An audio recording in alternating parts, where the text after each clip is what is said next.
We'll get up on that. Oh no. Why is it why is it not why is it not showing my chat? I hate you. I need to figure this out. Oh wait a minute, I started streaming without putting in background noise. I'm an idiot. Get bent. That explains it. Well, Somebody say slurs. oh no.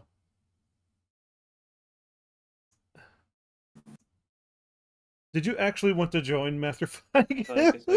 Yeah. I want to be here. I was Okay. a little late doing All something right. else. Sorry about that. How you doing, Ficus? I'm doing good. And we are streaming, yes. So no one heard whatever that was. It was fine. We were talking about Silence of the Lambs. Heard nothing. Very good movie. Yeah, I rewatched. Good I recommend. rewatched Silence. Good recommend. Fucking great movie. Yeah, I actually really need to get around to reading the original like Hannibal Lecter novels. Like I think it was Red Dragon and Silence of the Lambs. I need to read both there's of also a those. Manhunter. Oh no, that's the movie. That's the Oh yeah, movie yeah. of There's Hannibal. Manhunter, and then there's Red Dragon. Yeah, but they're both like There's a movie based on that, and then there's the modern interpretation based off the Hannibal Lecter character from the Silence I of the actually do. Lambs. I actually do like the. I actually do like the Mads Mikkelsen Hannibal show. It's a very interesting interpretation because he's a lot calmer Mm. and he's a lot less theatrical than Hopkins Lecter. Let me give you an invite, Mister Ficus. Hmm. You will get one soon. What have you been up to these days, Ficus? Not Yeah. much. What you been doing? I've been prepping some YouTube shorts. Gonna dump them all at once.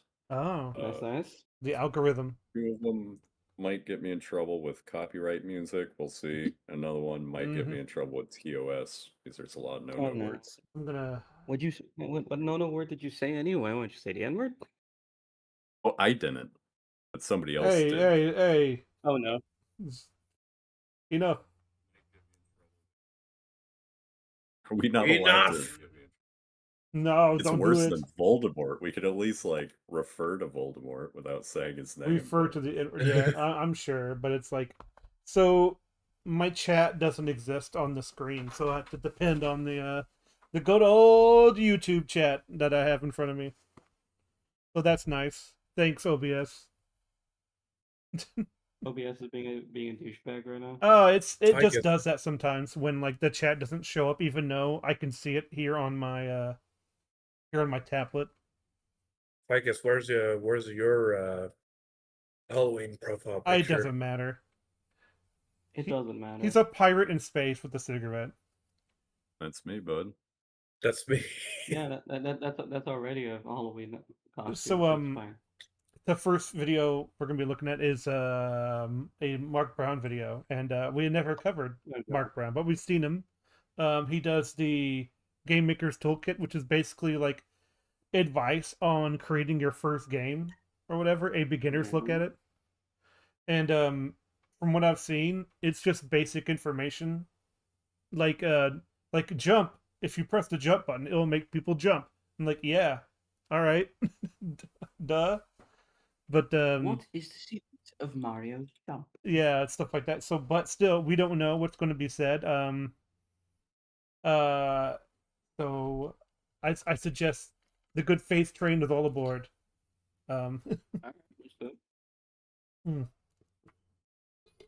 Because I don't know. It's like if you're gonna set a beginner's thing, wouldn't you want to go to like basic fundamentals first? Because like people assume that game making fundamentals are just like you pick up a controller and you control it and then you see what happens. Like no, not really. The basics of it would go all the way back to its code and stuff. Like the creation itself of like what like what it depends what kind of game you're making too. Like the artist's intentions, all that stuff versus the does the game feel or whatever. the tactile experience would be good enough for it to be considered a video game. What's your experience you're going for? You know, and then you go up to like how it controls and stuff like that in the physical world from the player. Just letting you know, Falco, Vic's gonna be mute for a little bit. All right. He'll be back. Okay. That's fine. Yeah, so if he's doing like so he does like video game developers, hey, if you're new to this space, here are the fundamentals or whatnot, right? But Sort we've of. all seen, but like that's what he advertises himself as, right? I'm pretty sure. Yeah, so we've all seen like tutorials and whatnot. I just right off the top of my head, one I'm subscribed to, this dude Right. named Kingath. He does Right. Fallout 4 modding. He has a Huh. tutorial list and it's like hundreds of videos. But the first one is like, hey, here's how you download it. Here's how you move the camera. Like those are the fundamentals.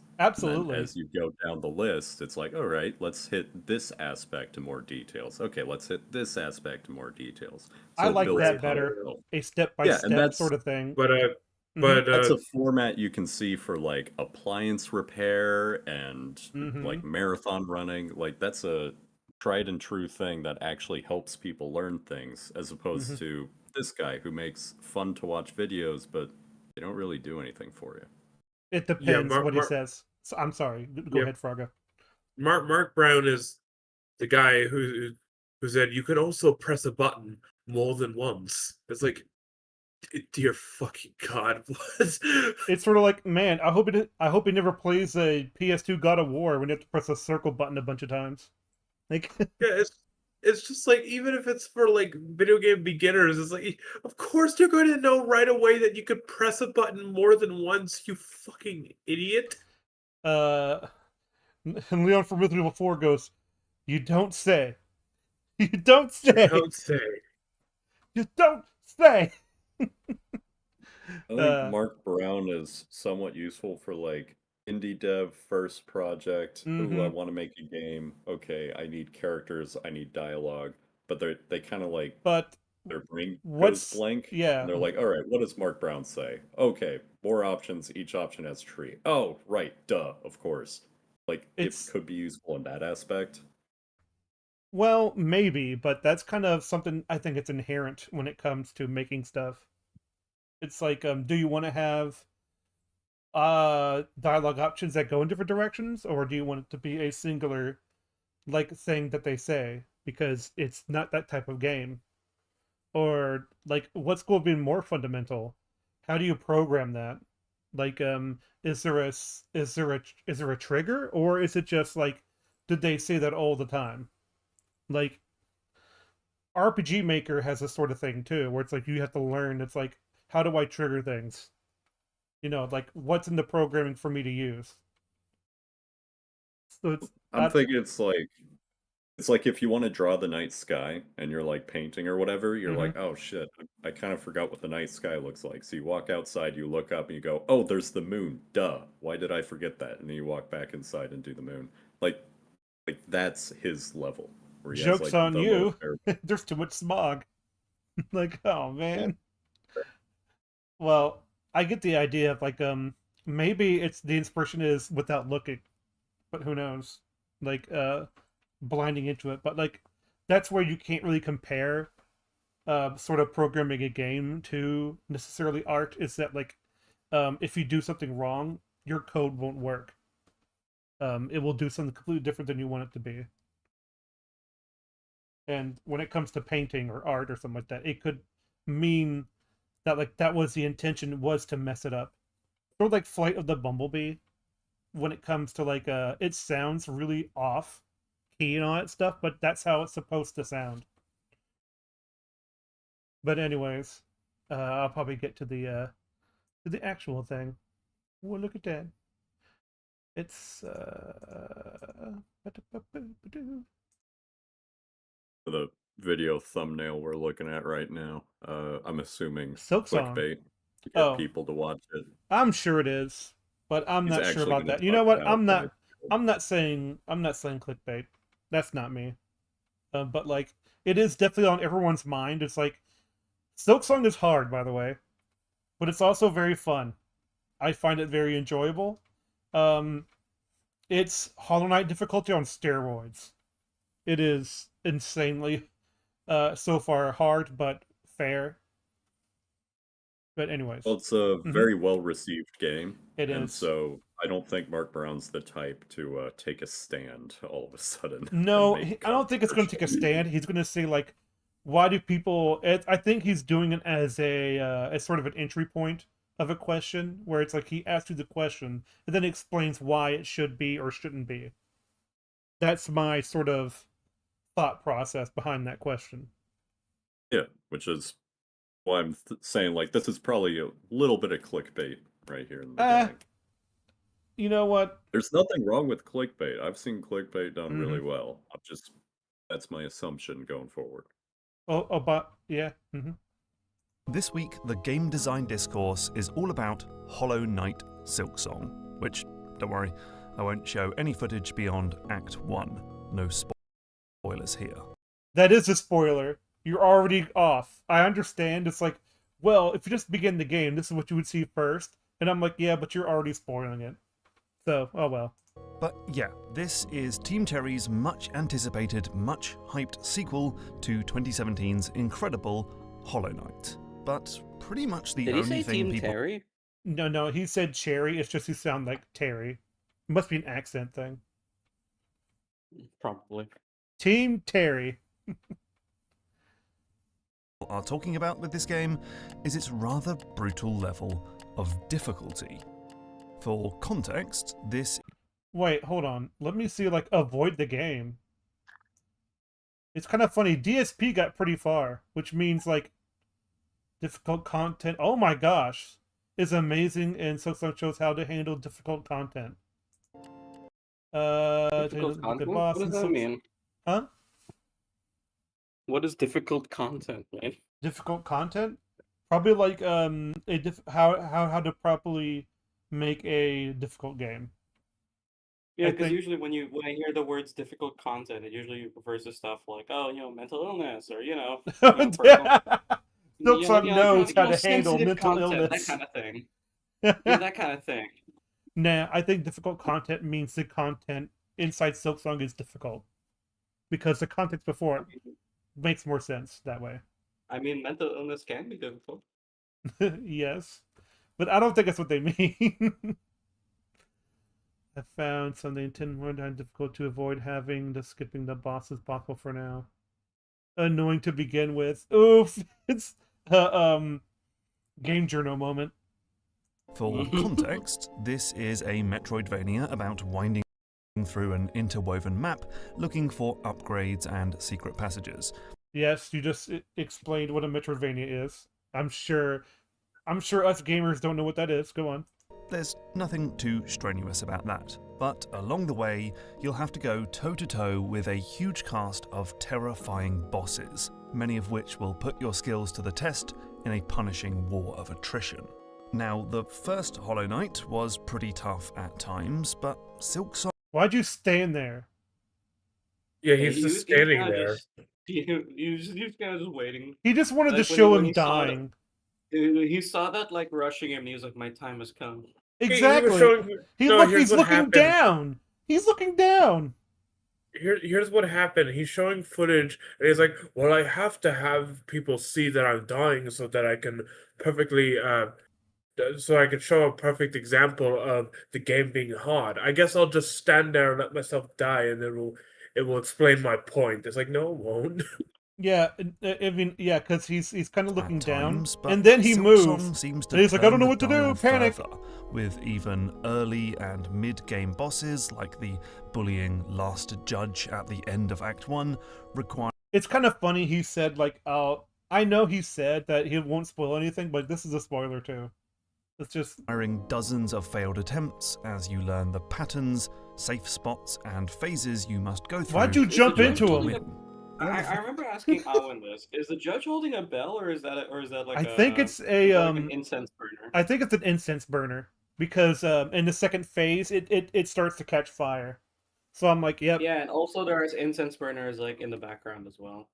Yep, absolutely. And also, like, why'd you jump toward him? I understand you're in the thick of it, but like, man, I'm already looking back and I'm like, I wasn't that slow, was I? Thick of it. Are you talking about the hit song by KSI? Thick of it. No. No, I'm not. No. I don't know that who made me KSI cringe. is. A black guy with a massive forehead. That's all Boomer you need. moment. What the hell? Dude. What the hell, Vic? You must go through Well, in that's what order he to win. is. You can't All tell of me his which forehead has ain't left massive. some players feeling dejected and frustrated. Review site VGC gave the game 3 stars out of 5. Oh, looks like review the game intends to make you suffer, even of its own detriment. Team Cherry's sequel has a clear mission Ugh. statement, but doesn't.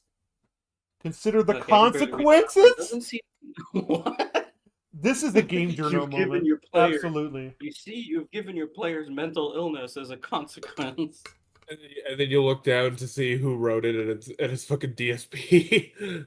Oh no, that's not just that. It's more like I can't wait to show their bio. It's probably gonna have it's gonna have pronouns in it. Praising almost every aspect, but trashing it for a level of difficulty that feels demotivating and sadistic.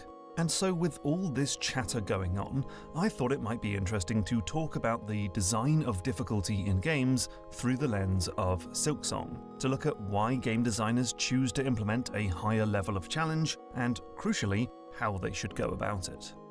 Oh, okay. How people should do difficulty. Oh, So that's boy. already Oh boy. a very broad thing to say. Because it's like yeah. how each game does its difficulty is not only up to its creator, but also up to the genre. It's like Yeah. so, Like, all right like then. how Doom does its difficulty is not the same as like say how somehow like Titanfall does its difficulty.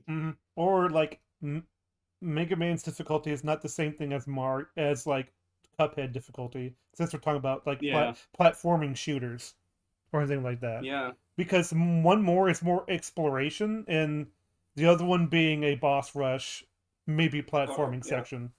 Or if we're doing like platformers, Blasphemous and Dead Cells, which are both platformers, Sort with of. like two Heavy 2D combat platformers. platformers, yeah. With heavy combat, they are both very different in their approach to difficulty and with in map design and game design.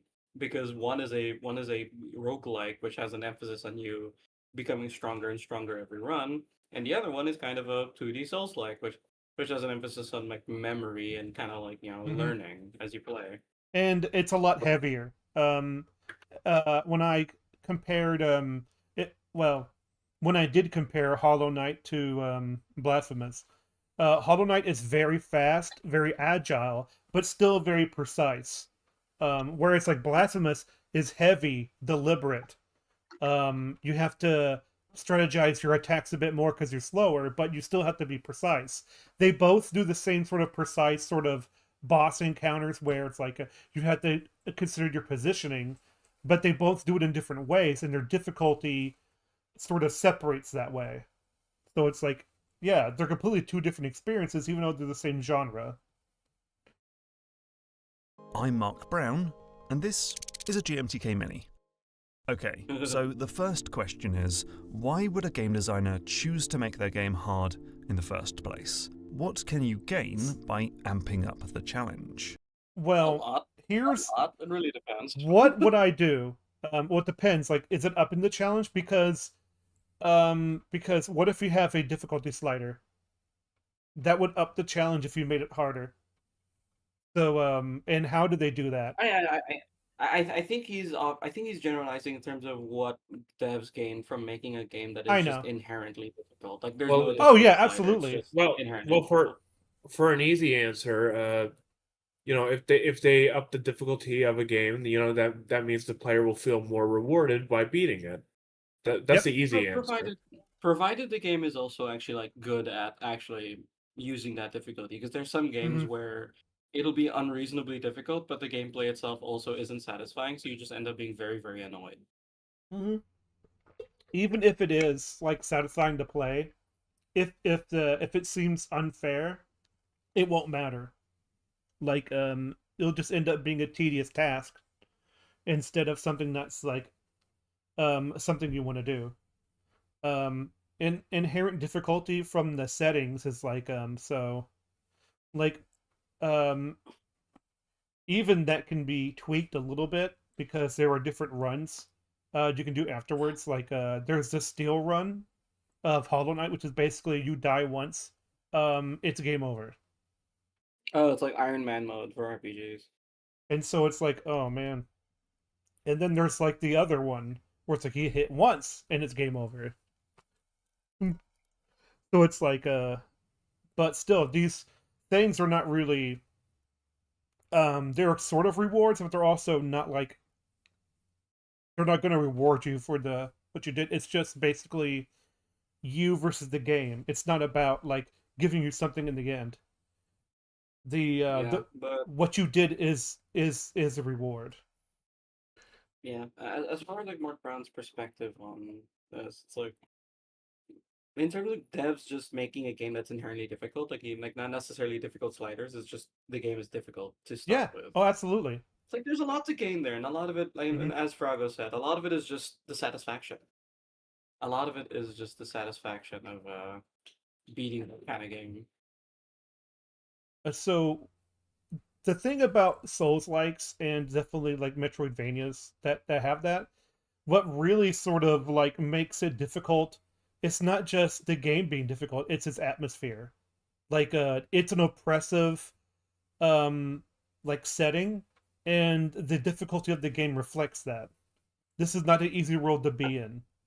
Because, for example, when I started replaying the Arkham games, uh, I I I decided that it would be nice to sort of go through the hard modes of all those games. Mhm. Uh, at least all the mainline games, not including the prequel Origins, because I haven't really replayed through that one all the way. But uh, simply, I wanted a bigger challenge because I wanted to see what the game's maximum potential was when it came to its AI and overall what it had to offer in terms of its gameplay challenges, because it can also serve as a way to see how well the game is made through its difficulty and through how much the AI or game learns from uh, from your experience in the normal mode,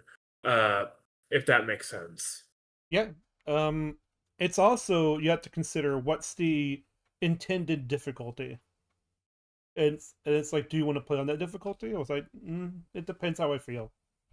Like, but normal is usually the way you're supposed to play games if they have a difficulty slider. So it's like so you can at least get the intended Yeah, experience. yeah. Most games I play are on like pretty much normal. All right, let's see what Mark Brown has to say then. Well, I think there Actually, are. before we get to Mark Brown, Ooh, sorry, I was doing a little bit of a dive. So I found the article he was referring to.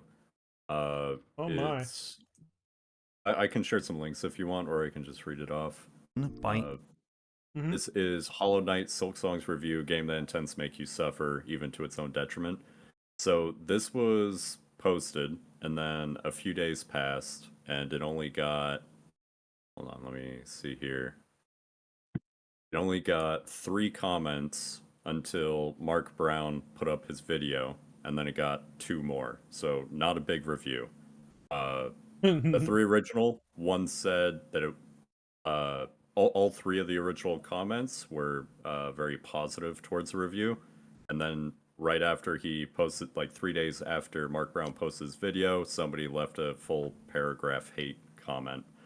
Uh, Now, to be Nice. fair, that hate comment might be called for because this is the first article that this person had written on this website, so I thought Oof. they were brand new.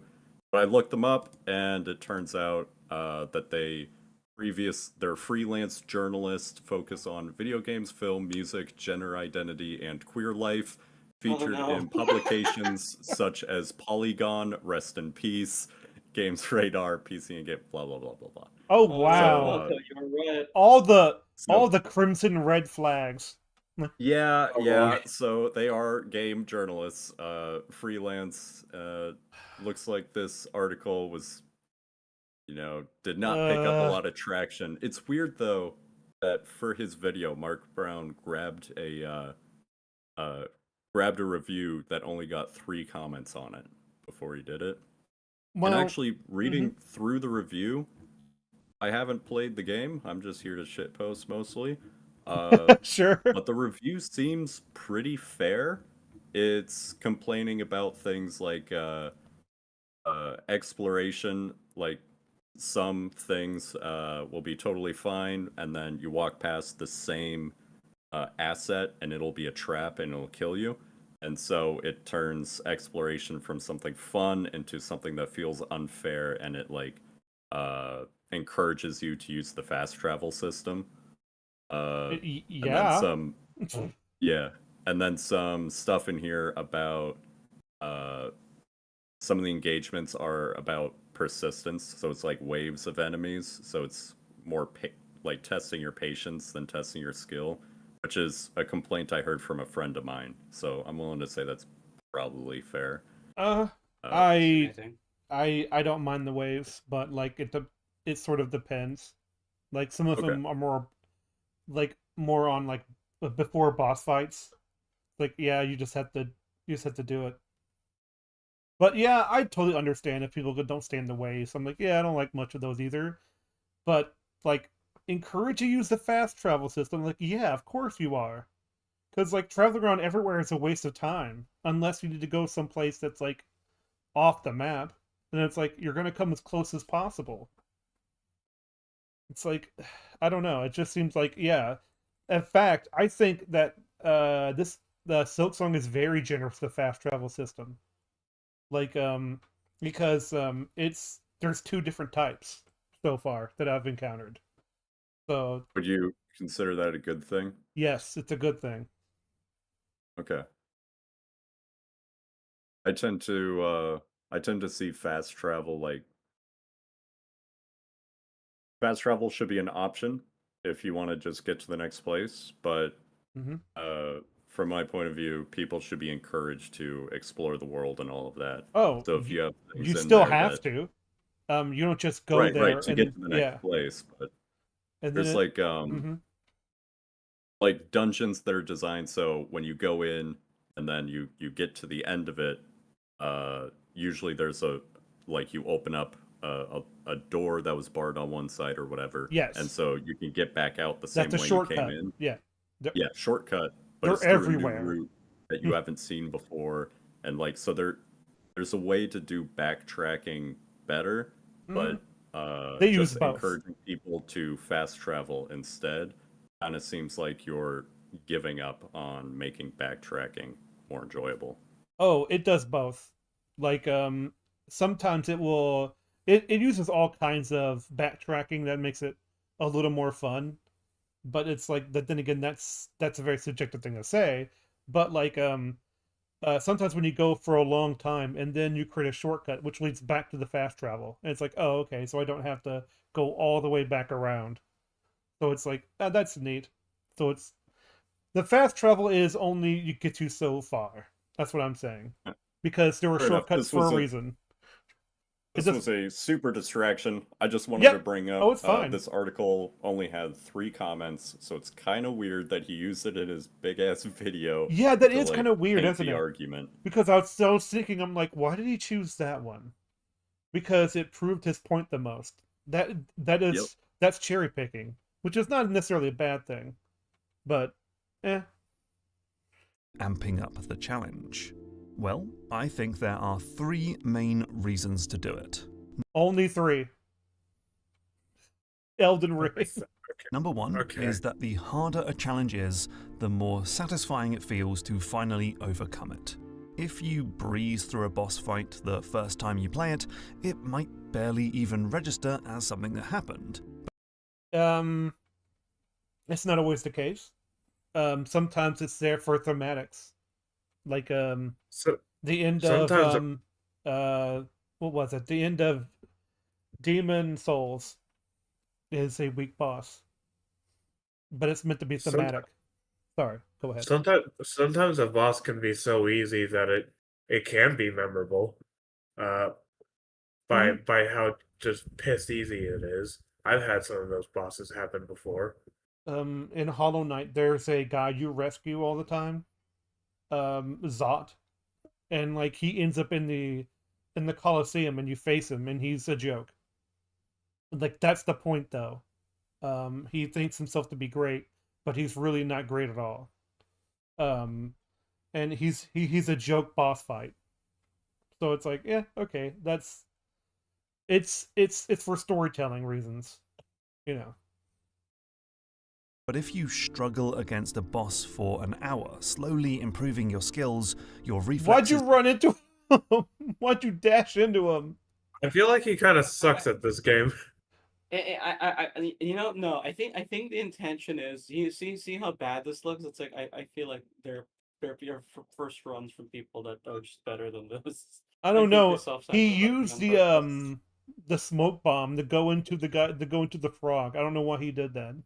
Improving your skills, your reflexes, and your knowledge with each failed attempt, Oh, and see, then that's more you genuine, I finally think. topple that monster, well, that moment of triumph is something you might never forget. That's the idea behind the Dark Souls series, created Dark Souls.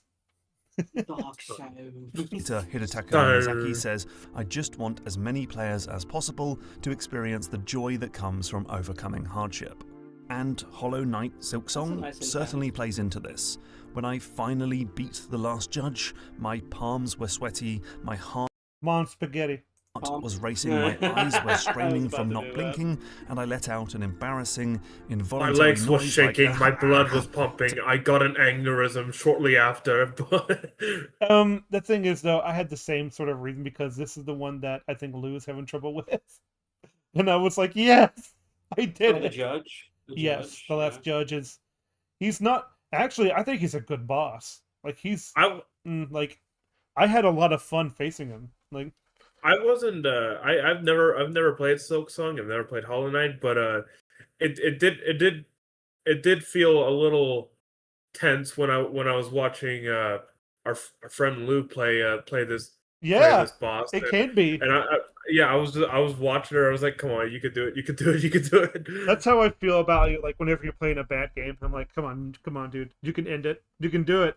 Or like Pepsi Man. I was. Yeah. After I face another 500 baboons in fucking Legend of Spyro: A New Beginning. No, not at the end of like when you of Pepsi Man, it just like he had that one Oh, life left, and it was like Yeah. you went into Ultra Instinct mode, like, and it Well, was yeah. and I was like, oh my gosh, you did it! Like that was tense for all of us, man. Like Oh yeah. Last level of Pepsi Man's a dick. to mark my victory. You don't get that with an easy game. you don't get. Well, hold on, you don't get what with an easy game? To mark my victory. You don't get that with an easy game.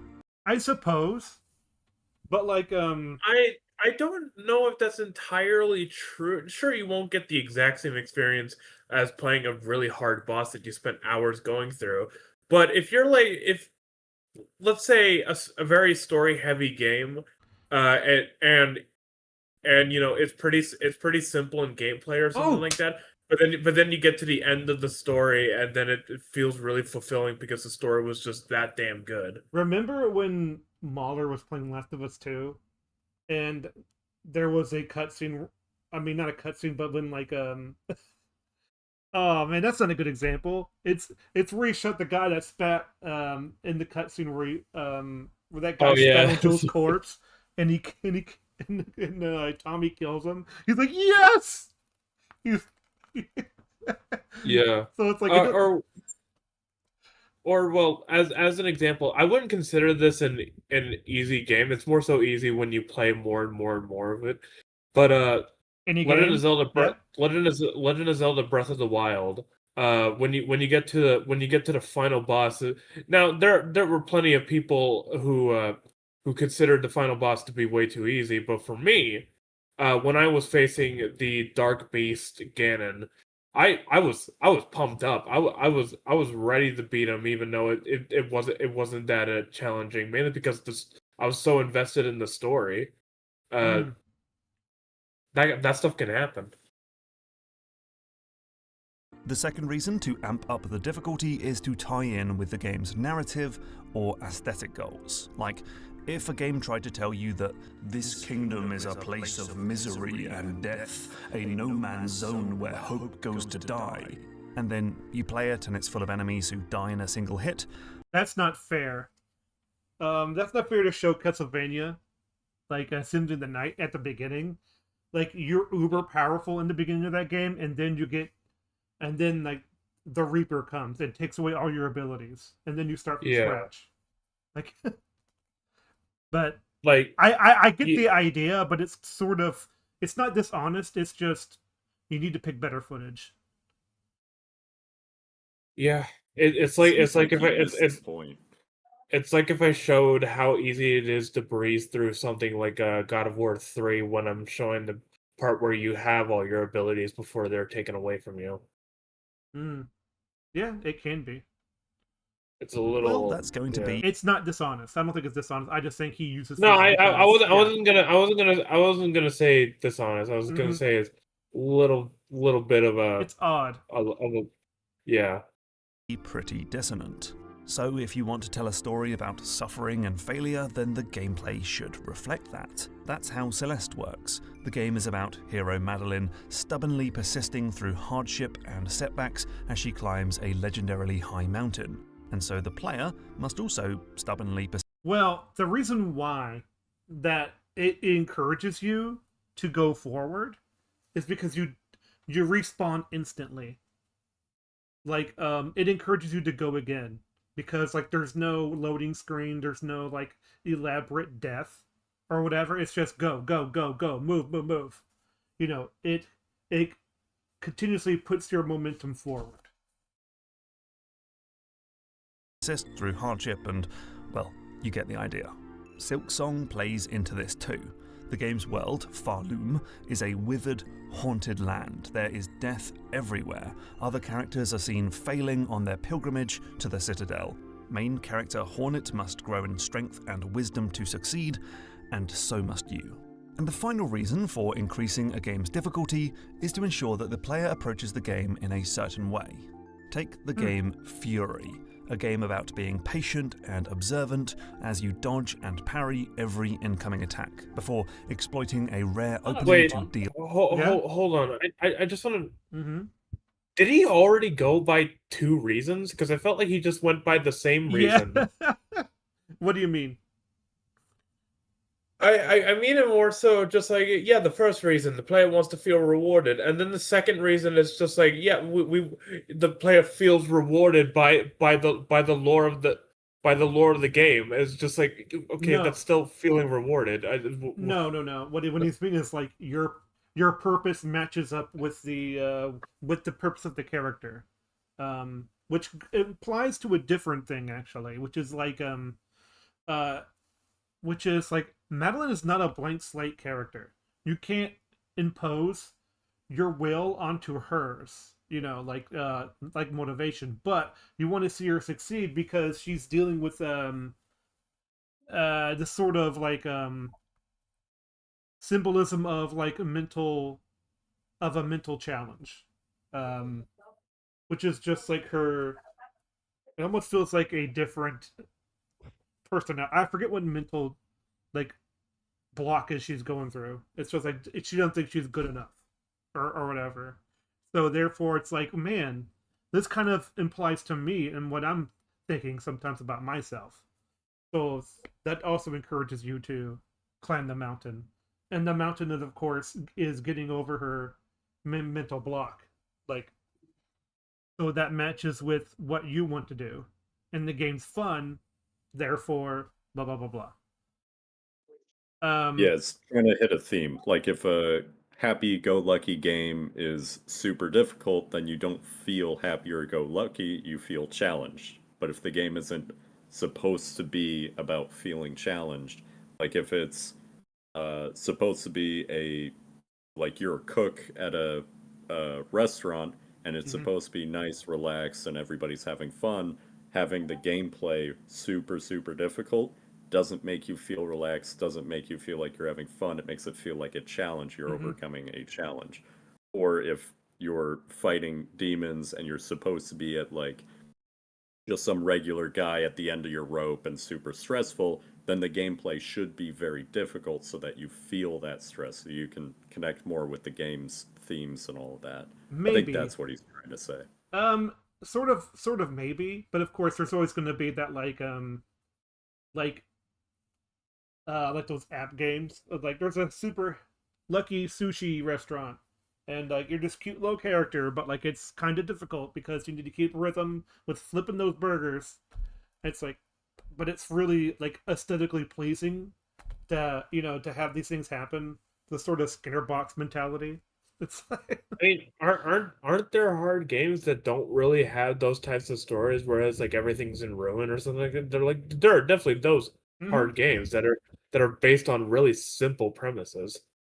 So I don't even know if that second reason should have been said, because there's a lot more you Yeah. can say about what you want from difficulty and what motivates you to keep going through that difficulty. Yeah, I know, but that's what I'm saying. Like, there's three major reasons, and it's like it's the most like obvious reasons. Like, it's really rewarding. The, You the, and you the feel like you're rewarding the difficulty character fitting the inside. theme, Hmm. the difficulty fitting the theme doesn't apply to all difficulties. Of course, Doesn't apply to all games, right? But it could sure, be a reason for a game. So if absolutely. he's arguing that it's a reason, like this game, the theme of it requires difficulty gameplay. Now, I don't know if that's true or not, but Mm. I think that's what he's arguing. Yeah, I think the reason why he brings up sort of Dark Souls all the time is because it's the most obvious one he can think of when it comes to this sort of thing. Like, yep. Oh yeah, it's the only hard game, right? Mhm. Which is well, Obviously. he says it's not true because Silk Song is this sort of thing. It's where like by the way, I don't feel like going to the pilgrimage with Hornet because she wants to go.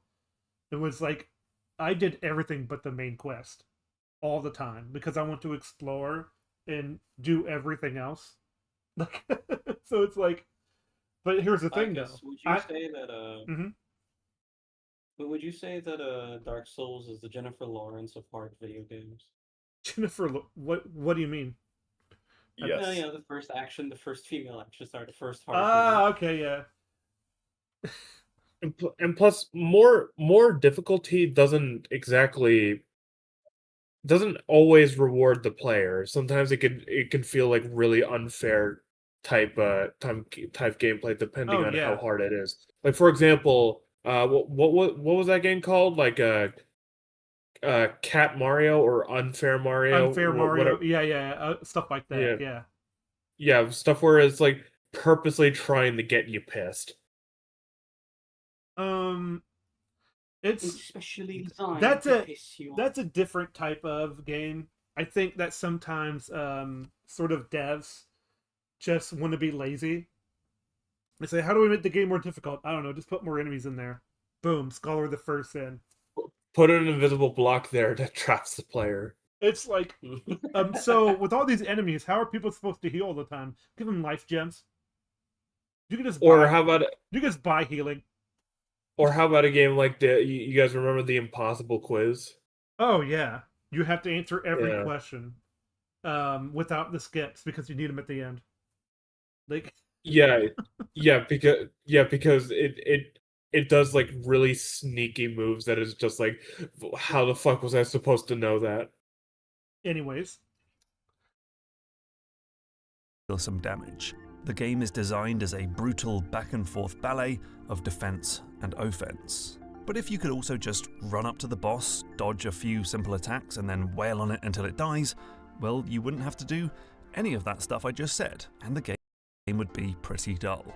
no, that's what you call a beat 'em up, and that's not such a bad thing. Sometimes the visceral. Well, What? Whoa, yeah. well, beat 'em ups can also be pretty difficult. Oh, absolutely. But it's like, it's sort of the whole idea of beat 'em ups is like, I get to wail on you for a while until you respond.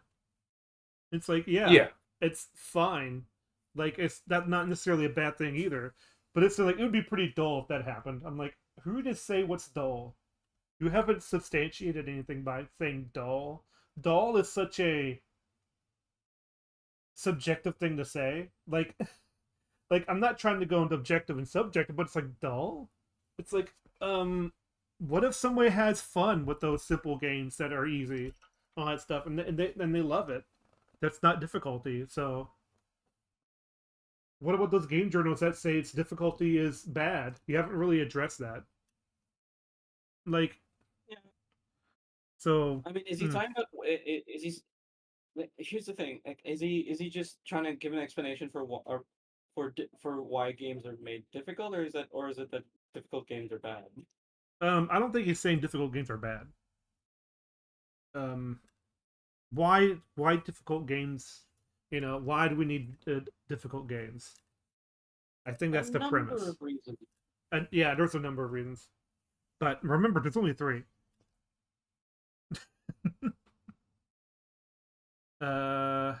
Hold on, let me go back a little bit. Attacks and then wail on it until it dies, well, you wouldn't have to do any of that stuff I just said, and the game would. Well, that'd be a different game then. Like, that's what I meant to say earlier. It's like, yeah, but this game is made for a different experience than a beat 'em up. So, yeah, all right.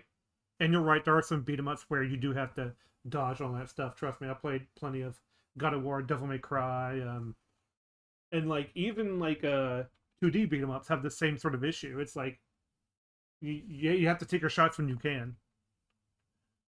Be pretty dull. So, in Fury, difficulty acts like a teacher, punishing you if you play it wrong, rewarding you if you play it right. Where Isn't that all video yeah. games?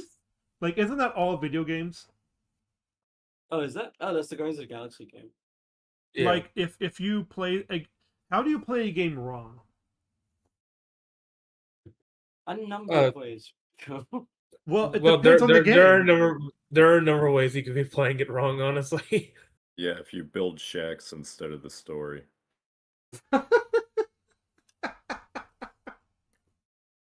It's like no, they're taking paper airplanes and they're throwing them around instead of going to the story. But well, what I mean is like, if I don't learn how to jump in Mario, am I exactly playing it wrong? I mean, you kind of are, because there's a lot of stuff in Mario Yeah. that requires you to jump. You Okay. are basically, you are not interacting with fundamental mechanics of the game to the point where the game will actually not function if you don't use these. Yeah, like if know, you were if to you play, can beat Mario without jumping, you're playing it right. Fuck it. right, but Without if you were to without jumping, then applause to you. if you were to play Mario Galaxy without using the spin move or jumping at all, then yeah, you're playing the game wrong because you're not using the core mechanics that help you progress throughout the game. Did I you mean, beat it? well, yeah, let's just say like that's kind of the point of some YouTube channels. It's like, can I beat it without this one part of the core mechanic? And I'm thinking, there's no way, because the first thing you meet upon going into Super Mario Brothers is a Goomba. You will die. You can't jump. Like, so it's like, I don't know how you. It's like, but am I playing it wrong by doing it that way? It's like, well, yes and no. I do agree that like you are playing it wrong because they're not using one of the core aspects of a platformer, which is jumping. But I also am not going to tell them. It's like, yeah, I mean, you can play however you want. You just won't get anywhere. So it's like, If you can finish the game in a way that was not intended, I still think you're playing it right. I Now, mean, you're encouraged to use the full potential of the game, but that doesn't mean you're doing it wrong. not I mean, not mostly just necessarily. Yeah. impressed. we've all had those moments where we're watching somebody else play a game, Yes. and then they do something that is completely just wrong in terms of how you're supposed to do it, and we want to yell at them, but we just can't. Right. DSP. Right. Yeah, DSP. Because If like DSP finishes the game with whatever he's doing, I'm still willing to say he's not playing it wrong. oh, He might absolutely. be doing it stupid, but That- he's not doing it wrong. Oh, yeah, of course. If And he can play it, if he can finish the game. well, I think why people have a problem with him is that he can play it. It's just he doesn't do it to his full potential, and therefore, and then when he complains, it's like, well, it's not my fault. It's like, yes, it is. It's completely your fault. Oh yeah, I am not defending DSP here. Oh no. Oh no, I'm not. Clear. I'm not saying you are. I'm just explaining like you can play a game wrong enough until it doesn't function. I think the like line in the sand of are you playing it wrong is if the way you are playing it you cannot beat the game, like it just will not happen, or if you're using things like cheats or mods or whatever. Yeah, cheats, in order especially like cheats. because Yeah, that changes what the game is. Well, yeah, because if somebody were to be playing the first Sonic game and it's like, I'm just gonna stand here until I beat the game, it's like, yeah, you're obviously playing it wrong. Well, it's if he can beat the game by standing there, like Okay, but how that would you? includes How would you? exploits, right? well, it's a hypothetical. It's sort of like the not Fallout, but Far Cry 4. It's like, yeah, I'm just gonna sit You're playing here it. until I beat If the you just game. sit there and the game plays itself, fuck it, you're playing it right. I'm standing on this hill. Oh, absolutely. But then there's the where it just Fair stands there enough, and the fair timer runs enough, out. but I'm just saying, if people literally play the Mhm. game and then they don't interact with something that is literally required to finish the game, then they are actually they are just playing it wrong. Yeah. I think so. Because they weren't able to finish the game. So they were doing it wrong. Yeah, I like think so. you can technically play all of Clear Obscure without parrying or dodging. But That is that's well within like what you can do in game. It's like you're not interacting with a specific mechanic of the game, but if you win, you win. You That's Yes, what I'm exactly. That's what I'm trying to say though, Fike, is it's like if you booted up Sonic the Hedgehog on your Sega Genesis and then the first level begins and all you do is just not press any buttons, put your controller down and go like, I'm gonna beat the game by standing still, and then the timer runs out and you die. It's like, yeah, you're not playing the game right at that point. Yes. Well, after I die, does that count as a success for the mission? What the fuck are you talking No, about? No! No, I'm not playing Why are it you right. like this, Ficus? no. That's my criteria. If you can beat the game, however Well, you're doing if you it, die, you're not not beating the playing game. wrong. We're It's literally the game talking over. about how you what you're again. We have already mentioned that what Fargo's talking about is people just not playing the game and the game actually not counting that as finished either way. You're just not playing the game. Yeah, then yell at Frago. Don't yell at me. If you are No, you're the able to one. put down the controller and the game No, plays no. itself You're the and one it with the gives you the ridiculous. No, that's freedom not you're what the he one with the said. ridiculous That's criteria. not what Frago then, said. yeah, then why would Frago, why are you wrong? No, you're wrong. No, come on. This is a joke, right? I'm dead serious. I'm standing on this hill. If you put the controller down and the game plays all the way through and it says congratulations, you win, and like you get the ending of the game, you beat the game. Right, but I that's do not literally that's nothing. not what Sonic But the that's not what Hedgehog we're talking does. about. Then We're it not doesn't that's not what we're count. talking Then about. you didn't play the game right because that's That's not what what I'm the game is. saying. That's what he Yeah, said. so why are you wrong? That's what we're saying, Ficus. You're I retarded. know. Okay, Thank you for we can acknowledging you're agree. retarded. Words I'm We, saying. we can agree you're Thank you both for right. acknowledging your retardation. Thank you. I am saying all of the correct things, and then you guys are No, getting you're mad not. at me when I No, get you're to the same fucking not. conclusion. Okay, You're not saying the correct need things. You're calm saying down. retarded things. Calm Okay, down. all right. Here we go. What am I saying that's wrong? Here we go, You people. were literally misconstruing what he's saying. He was speaking about a very specific game, and you're like, no. I said if it gives you the good ending, Fuck your the ifs. end of the game, then yes, it would. But I haven't played Right, but that I'm game, not so I don't talking know about that's the what if. happens. I'm just talking about. I'm not talking about like if the game fucking congratulates you. I'm talking about like the very specific game that doesn't congratulate you when you die.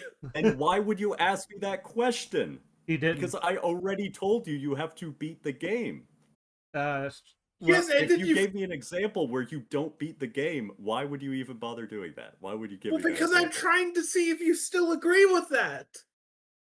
I agree that if you can beat the game by doing something stupid, you're not playing it wrong. Right, but then you and Falco started these extra arguments where it was just like, well, a person could beat the game if they were standing still. It's just like, yeah, but I'm talking about this specific moment yeah. where you can't. I never argued against it. Obviously. I Why never- would you? Why are okay, you wrong? okay. Okay, that's why I asked the question in the first place. Why are you like this, Ficus? Yeah, why are you like this, Drago? What is wrong with you? Shut the fuck up. Don't make me come there and strangle you.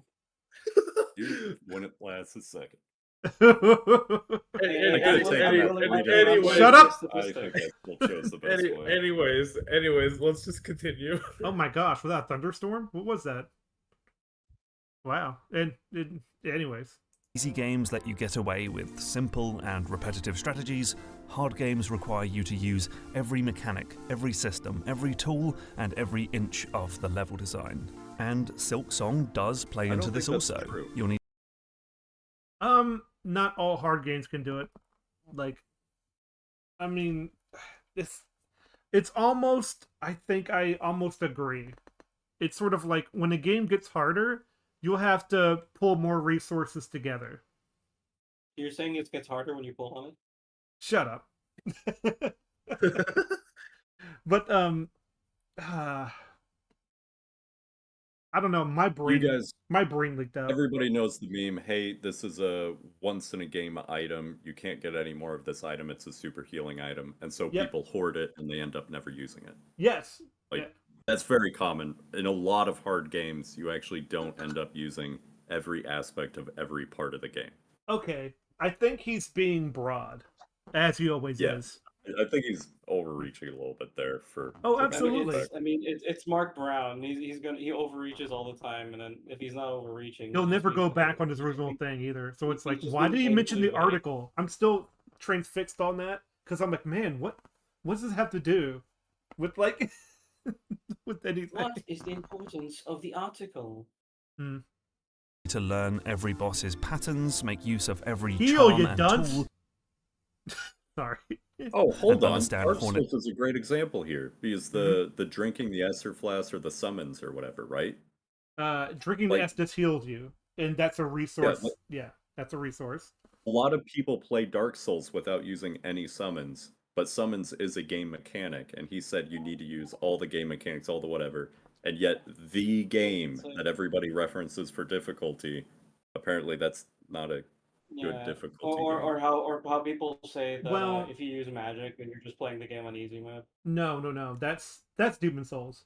But like the thing about using summons is that like the game was not prepared for you using a summon because it draws aggro, doesn't care about being hurt, and you're just free to hit it in the back, or heal whenever you get to a tight spot because it will take aggro and everything. And it's just way easier.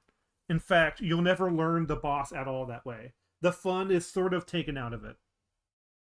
So that's why people say fight without summons. Right. I'm just saying, Mark Brown says you need to use every mechanic, every It's like, part you don't of the need game. to. And yet You in don't Dark need Souls, there's to. a part of the game that people directly avoid, and he's Yeah, already like- cited Dark Souls as I- like I- the I difficult feel like- game. I feel like the proper statement is you don't need to, but you probably should.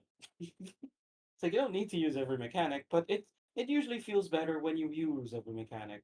I don't need to use the hacking in Cyberpunk, but I like using it. It's I really think funny. I think the more accurate statement like understand all the mechanics in the game. Like instead of just using them. Its moveset on a deep molecular level. Should have healed you, dunce. So I think those Molecular? are the three main reasons I'm sorry. No, what just do the term. You need to absorb these concepts on a molecular level. I didn't. Well, what was What the do third? molecules have to do with this? I forgot about the third part. I'm just going by it. on a deep molecular level. Molecular level. Oh, Wow. The first part was how good it feels when you succeed. The second Mhm. part was the difficulty matching the theme of the game. Yes. And the third one was knowing all the mechanics. Yes. I guess. Correct. On its moveset guess. I don't on know a why deep that molecular one's level. separate. So I think Gosh. those are the three main reasons to make a game more challenging. to increase the sense of satisfaction, to mirror the storyline, and to discourage boring playstyles. All of which Mirror the Discouraging storyline? boring Not all playstyles. stories are like not Wow. all stories are kind of not all hard games have like dark or challenging storylines. Some hard games are just fun. Yes. Like there's just these really fun like experiences. But I will say that is usually the case. But like to say that like boring playstyles, I'm like, what's wrong with the basic playstyles? Like I like one of the things about like Dark Souls that I love, it's like your basic playstyle works. Not only works, it's probably the most effective. Like dodge and then hit. That's it. Yeah, he said, so that whole section, that whole third section was talking about you need to use all of the mechanics that are given to you, and then he summarized it as it discourages using boring playstyles. Well, if you have to use all of the options given to you, then that is one playstyle. Is the playstyle is using everything you have to beat it. That is one playstyle. So discouraging boring playstyles, there can be no other playstyle if what the first thing he said was true. Yeah, it's like no, I don't maybe think so. if I'm being good faith, maybe he's saying encouraging you to like use everything depending on how you want to play. Like Yeah. if you want to do like a build where you want to be like, you know, heavy emphasis on dex and stuff like that, then that's what you use. Like use what is provided for you and how you want to use it. The problem I So have with the that. problem is, hmm go ahead. Well, the problem I have is that like when it comes to or repetitive playstyles, I'm like, so what if I just use that one all the time and it works in this hard game? Did I am I misusing like your rules or something? Like I don't, it's just really weird. It certainly raises questions. which turns difficulty into another tool that a game designer can use to create the exact experience they want. But, big but, a tool can't be used carelessly or thoughtlessly. I mean, it's simple Yes, to it make can. a game really hard. Yes, it Just can. It's simple to make a You can use- game really hard. You can use a tool incredibly thoughtlessly. Really, like in fact, a Mhm. lot of the times when people say it's not about the gun, it's about the guy. It's about the guy using it. It's like I'm sorry, what do you say? game really hard. It's easy to make a game really hard. Yeah. There's some truth to that. Because like there are people making jerk Mario Maker levels and just like, haha, you can't get through this. It's like, yeah, I die when I enter the level. It's not really Well, like Falco. yeah. Yeah. If we're talking about Mario Maker specifically, yes, it's very easy to just fuck over the player, but at the same time, the player still has it still has to be possible for the player to beat the level of Mario Maker. You can't just make a Mario Maker level and have it just be completely impossible. You have to beat the level in order for it to be shared for other people to play. Unless you mod it where you can, because that's happened. I know for a Well, you fact. Well, can't yeah, on the Wii but U. majority of it. No. But yeah, besides like kind of interfering with the game's like design.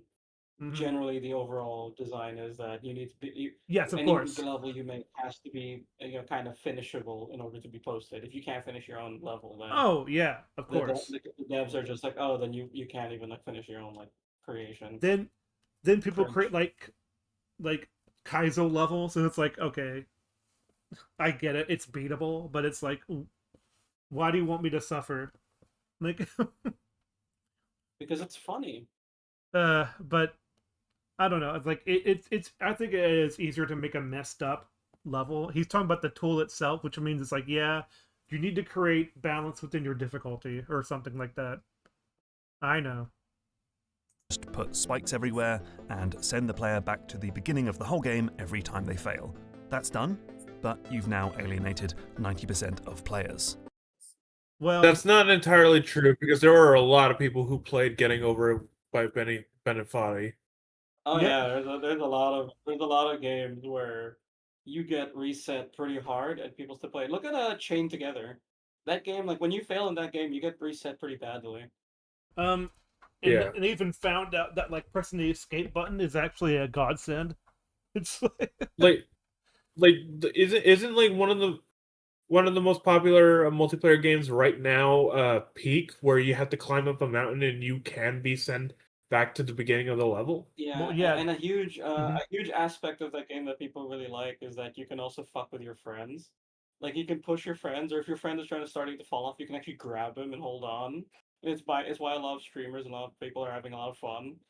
Is that shit like you're like, hang on, I got you, and then they can see their stamina bar like going down because It's it's their like grip strength is lowering. So it's like I have to let you go. it's that Cyanide and Happiness skit cartoon where they have the uh where it's like they're all being held together by a rope, and it's like it keeps going down the rope, and there's more and more people on the rope. Like there's a piano Yeah. on the rope, there's a pianist in the piano, there's a Oh yeah. like Or just look at a what game is it? No, what game is it? Look at a fucking uh Repo, like the co-op game, where that mhm. game is not necessarily difficult, but there's a lot of funny shit you can do in that game, and a lot of self-sabotage. You can make the game difficult for yourself just because you hate your friends. Oh yeah, Yeah. there's always the mean players. Okay. No. Instead, difficulty is a careful balancing act. We want players to feel challenged, maybe even frustrated, but we also want them to get that moment of catharsis from winning before they go Yeah, but how do you all the do way that? into rage quit. I mean, he was explaining it, so it's not Yeah, like it's it sort of wasn't like easy, challenging. It's like some things do have like a that shouldn't be a line. That should be like a polygraph of some kind, because sometimes it's yeah. like the difficulty can spike up a little bit and then go right back to flatlining, and then maybe go down a little bit, so you can feel like you've actually accomplished something. You know, where it's like, oh man, finally I get to have like a little bit of an easier time before I get to the next big boss or something. Like the loyal and the Yeah. false sense of security, you know. Now, I think if a game feels fair, like you can see how you might learn from your mistakes, you can feel yourself getting better, you blame yourself for slip-ups, and you have ample opportunity to repeat and improve, then the game can keep you in that challenge zone for a long time. And oftentimes, this is where Silksong lands. I spent a long time fighting the last judge, but I was kept going because I could. It's the only boss he's ever seen, so. Okay, so It's the only Mark, boss who's ever seen it. Mark, Mhm. Mark. If we're gonna be if we're gonna be talking about like oh yeah, I felt like this was the right kind of challenging. Okay, so what about the people who don't think that that this is the right kind of challenging? You gotta You mean like like in the we've been talking article? yeah, we've been talking about our own personal experiences and our own feelings about certain things, but at the end of the day, it's just like, okay, but you got to account for all the other people who don't feel this way. I accounted for the people who don't feel this way when I talked about the ending of Breath of the Wild. I said, yeah, there were plenty of people who thought that it was just too easy to really get invested, unlike me. So, are you going to account for those people? Like yeah, like like I said earlier, it's like some people think no, it's too hard for me, I can't do it, and that's fine. That's the thing about difficulty.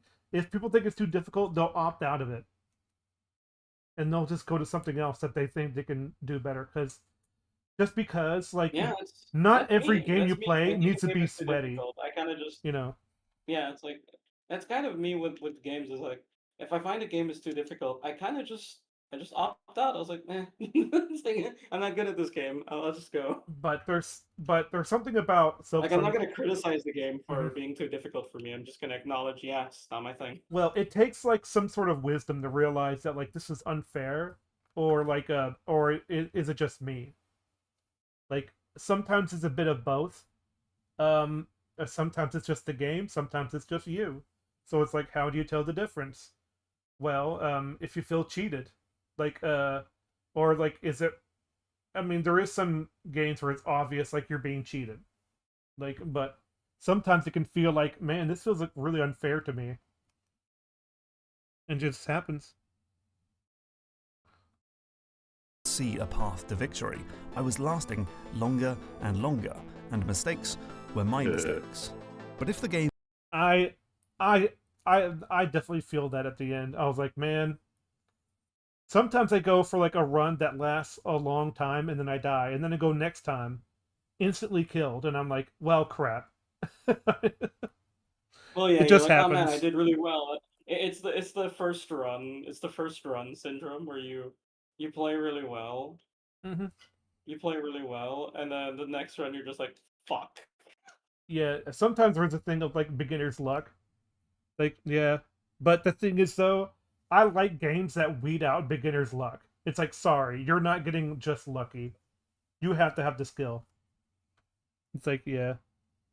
Is bull, then the player is going to dip into frustration and perhaps even rage quit much Oh no, more he said quickly. a bad language word. Oh my gosh. It goes into rage quit. And I'm like, maybe that's a good thing sometimes. Because, There are plenty of people who have rage quit Silk Song, just like there are plenty of people who haven't rage quit Silk Song. yay. It just it it just depends on the person in that case. We're not really dealing with objectivity in this section. Well, he has a graph. Objective. Well, yeah, well, the thing is, his graph is a little vague about it because like Well, you duh. get it just right, but then you also you get it just right, but then you also don't get it just right, That's but then you also get it yeah. this way. It's like, yeah. Thanks for the basic information of like It's such basic like design information because you're not actually delving into why people might find something distinctly what's the challenging, or at psychology least you're of not it. delving in too far. Nope. I get that Yeah, it's a short video, but oh man, they're all short. it's very vague. It's painfully vague. It's kind It's of the whole thing of you want your game to be challenging, but not too challenging. You want players to feel satisfied without feeling like they're being like the game is too easy and they're being cheated. It's like okay, so so the answer is just yes, but not really. uh it's sort of like he gets it broad enough to be like, so you can fill in the gaps of information yourself. It's like, yeah, I do understand. Oh yeah, like I was saying before, rage quitting can sometimes be a good thing. Cause like I remember first time in Sekiro, I wasn't used to um the last boss, and I was like, I hate him. I hated him. I had to rage quit, and then I came back, and then I didn't. Oh, Asian. Yeah, Ishin. Yeah, the first time I faced him, I thought he was bullcrap. No, he's not. He's not. It was me, and I rage quit, and then I took. You chill out, and then you come back. Rage quitting is not always necessarily like the worst thing that can happen. So it's like I just think of like these things are just so absolute, but without. It feels like a phone commercial where it's like, according to Verizon, you'll get the best things here. Look at this fake graph we created. It's like, yep. It reminds me of anytime I see an ad for Colgate where they're like, yeah, Yeah, like you see your regular store brand things will only take out this percent of germs. Ours will take out even more. It's like it's like, I don't know, man. man, I don't know, man. do I need those germs? Like, We need the germ. it's sort of like where it's like it kills Marvel's strongest warrior over here. 99.9% of germs will be destroyed. I'm like, is that really Yeah. healthy? Yeah, It's the like 1% is like the 1% is like the plague Father has blessed me. And sadly, Silksong has a fair amount of BS. Things like the long, repetitive journey to the boss fight every time you repeat. Oh, he's talking about the Oh, the run back. yeah, the run back, and it's like, yeah, Wait, I recognize this area. Yeah. This is the run back you get to the incense guy. yeah, Yeah. That the journey is actually not that BS. I've seen their friend Lou like go through this section multiple times I without did having too. much difficulty. like Yeah, you can kind of dodge all the combat here without like kind of hurting yourself too much. it could be tough. It's just that you didn't know what you're doing. You can't mindlessly run back. That's why people are complaining. It's like, oh man, I have to increase my muscle memory a little bit. It's like, yeah, I know. It's kind of like Dark Souls. Like It's just like Dark Souls. because the run back to the to like Quelaag in the early game sucks. You have to go through a poison swamp, and you'll always be poisoned, and it sucks. Like I will say I did like something in Elden Ring where they had Marika statues, so you can actually like just Mm-hmm. respawn right at the boss Oh levels. Like, I yeah, thought that was actually a really nice quality of life thing. it is, but I don't know what it is. It's just like the death of the boss is not the bad thing. It's the run back that makes you feel like I don't want to go back Yeah, there. like I think someone described it. Someone described it as the walk of shame. Yep, and then you do it again. Then it becomes the walk of triumph. It's like, yeah, I did it. Dude, when I defeated the last judge over there, I was like, oh my gosh, that felt so freaking good. It's like, Things like unpredictable troll moves. Things like yeah, I fell for that too. Unpredictable troll. I fell for moves. that too. That is a troll move.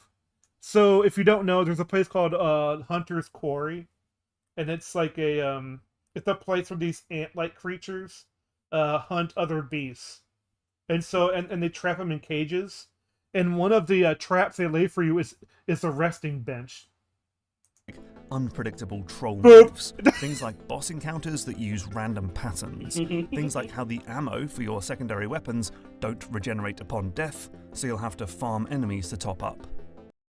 For one thing, that's not true. If you get a repair kit, which I did very early in the game, it'll just resupply them at the bench when you respawn. It's not that bad. All of this stuff, this is what pushes players to get mad, to stop playing, to write reviews where you call it sadistic. Okay, it's kind of funny how like he was praising Silksong, and then it's like, now I'm Yeah, going on so- to be bad. It's bad now. He's definitely quoting the article right now. Most. I guess because he's taken their side too. See, Froggo, you were wrong. He's taken their side now. Okay. Yeah, Froggo's always wrong. Oh my gosh. Jesus Christ. When that stop sign, when he said it's red, it's actually crimson. So it's like, yeah. It's actually green. It's actually Whoa. orange. It's not easy being green. And that also means it no Not- longer fits one of Not those you design really goals want from to be earlier. bad The at first one, video where games. overcoming a tough challenge feels rewarding. Well, it does fit that because the challenge is a part of it is the run back. Like sometimes the run back is challenging on its own, and that can suck. But guess what? It's called get good, get over it. Like syndrome. It's like you just have to deal. That's how the game's made. If you don't like it, you can quit. Like it's I think it's just that simple. And sometimes people think games are just there for just I know games are entertainment, but they're also like they're a very own art form of what the game wants it to be, which is difficult. And so if that's a part of it, then you chose this. Because the player either doesn't overcome the challenge at all because they've stopped playing, or they feel a different emotion when they finally win. Just sheer relief that they'll never have to do that again. That goes along with victory. Like I don't see how that's a bad thing. So if you defeat something and you feel good about it, that also means, oh good, I don't have to run back from that anymore. So all right, that's a part That of does hurt replay value, though. it. No, it doesn't. What do you Yeah, mean? it does. Because if you have too many moments like that in the game, you won't want to go back and replay it. It's like, oh shit, I got to go through like 4 or 5 things. That my favorite part was when it was over. I would say that fits more to Dark Souls 2, which is like I'm not giving any examples. I'm just talking generally. I know, but like I say there is a fair and unfair version of those things. That's my point. I mean, I get what Ficus is going for in terms of if Mhm. there's too many moments in a game where there's already just absolutely horrific run back. Mm-hmm. Because the thing is, like one of my least favorite moments when I've at least tried to play the Souls games, and I've actually like succeeded at a couple, is that there are some really awful run decks that Yes. aren't like where it's like no matter how hard you try, it's almost it's you'd almost have to like lock the fuck in just to avoid getting damaged because Yeah. there's just the game just throws so much bullshit at you, and I hate those kind of run decks. Mm-hmm. I'm not saying those don't exist, but yeah, I agree. It can push somebody toward like replay, but I have to deal with that one part. No, thank you. So, as game designers, we can't think of difficulty as a single monolithic thing that we can add or remove from our game. What? Hold on. That sounded like that sounded weird to me. So, as game designers, we can't think of difficulty as a single monolithic thing that we can add or remove from our game. I Well, guess so. again, it's the most generalist Yeah, answer. it's like Difficulty is such a wide term. it's so like, broad. yes, it is. I don't want to It's a talk very about it. broad term. When you talk about difficulty, it's di- it's just as Mhm. difficult to like kind of describe difficulty and describe what it means to be a good kind of difficulty to a lot of games. Because a lot of the time, difficulty can just be based on how people perceive it and or how people True. kind of approach it. But still, it's like you. This is the most vague answer. This is supposed to be again. This is Game Maker's Toolkit. You're not actually helping any game makers here because this is something they probably learned about in It's their own yeah, time as like a video. it's video just game it's just developer. inherent. Yeah, it's something you think about when you make video games. Is how should I go about this difficulty? Oh, maybe I should like add this kind of mechanic to give have a bit more mercy, but still be a bit more root, but still give the game a bit of like teeth in terms of it's still very punishing. It's like it's that kind of thing where it's like what he's saying is so incredibly basic and open ended that I just find it frustrating because he's saying a lot without actually saying a lot. hmm You're saying difficulty should be this way, but you're not actually helping anyone. You're just telling people what they're gonna find out anyway. this sort of like he's talking about difficulty in a video about difficulty, but he makes it too broad to talk about difficulty. It's so weird. You see, games should be. You see, with your video games, you should make them punishing, but also kind of rewarding. It's like, what does that mean? And he has like this, and he has given examples for stuff like the run back, What's the stuff like the reward? satisfaction of beating a boss, Yeah. and the rewards and stuff. It's hmm like, but it's so broad. It's still so broad, hmm and he's not give like if anything, I feel like he'd have a better time talking about other stuff or talking about the different types of difficulty in video games from stuff like or you could talk about like how like if anything, I'd prefer it if he made a video talking about how different video games approach difficulty. Like example, how shooters approach difficulty by either giving you more enemies to shoot at or making the enemies very accurate, or Call of Duty style where they grenade spam you, or they Grenade take more shots to spam. kill, Yeah. or they take more shots to kill, or RPG style difficulty where like BG3's difficulty slider makes it so that enemies have access to more spells and their tactics become more intelligent. They will start using the environment against you. They will start actively synergizing with the rest of their team to defeat you, and it becomes a lot more challenging because of that that intelligence. But different games do difficulty differently. So him saying, why is difficulty so useful? It's like there's a lot. It's a really large question. hmm But instead, it's a broad category that includes a whole catalogue of different tools, each one Why, changing the thank game you. and the player's Yeah. I'm sorry. I was distracted by the It's a gameplay. very broad category. It's like, well, thank you. Yeah, I'm sorry. I was distracted by the gameplay. I was like, oh, that looks neat. What game is that actually? I'm curious. That said, sort of Silent Hill, sort of Is that Signalis? Is I that think Signalis? so. It looks like that. Yeah, it's like a PS1 Resident Evil sort of like Silent Hill clone sort of game. I'll need to see. I'll need to hang on. I need to see more of the gameplay because if it's Signalis, I actually like that game quite a bit. It's very good. Can you play it? Hold on, let me go back a little bit.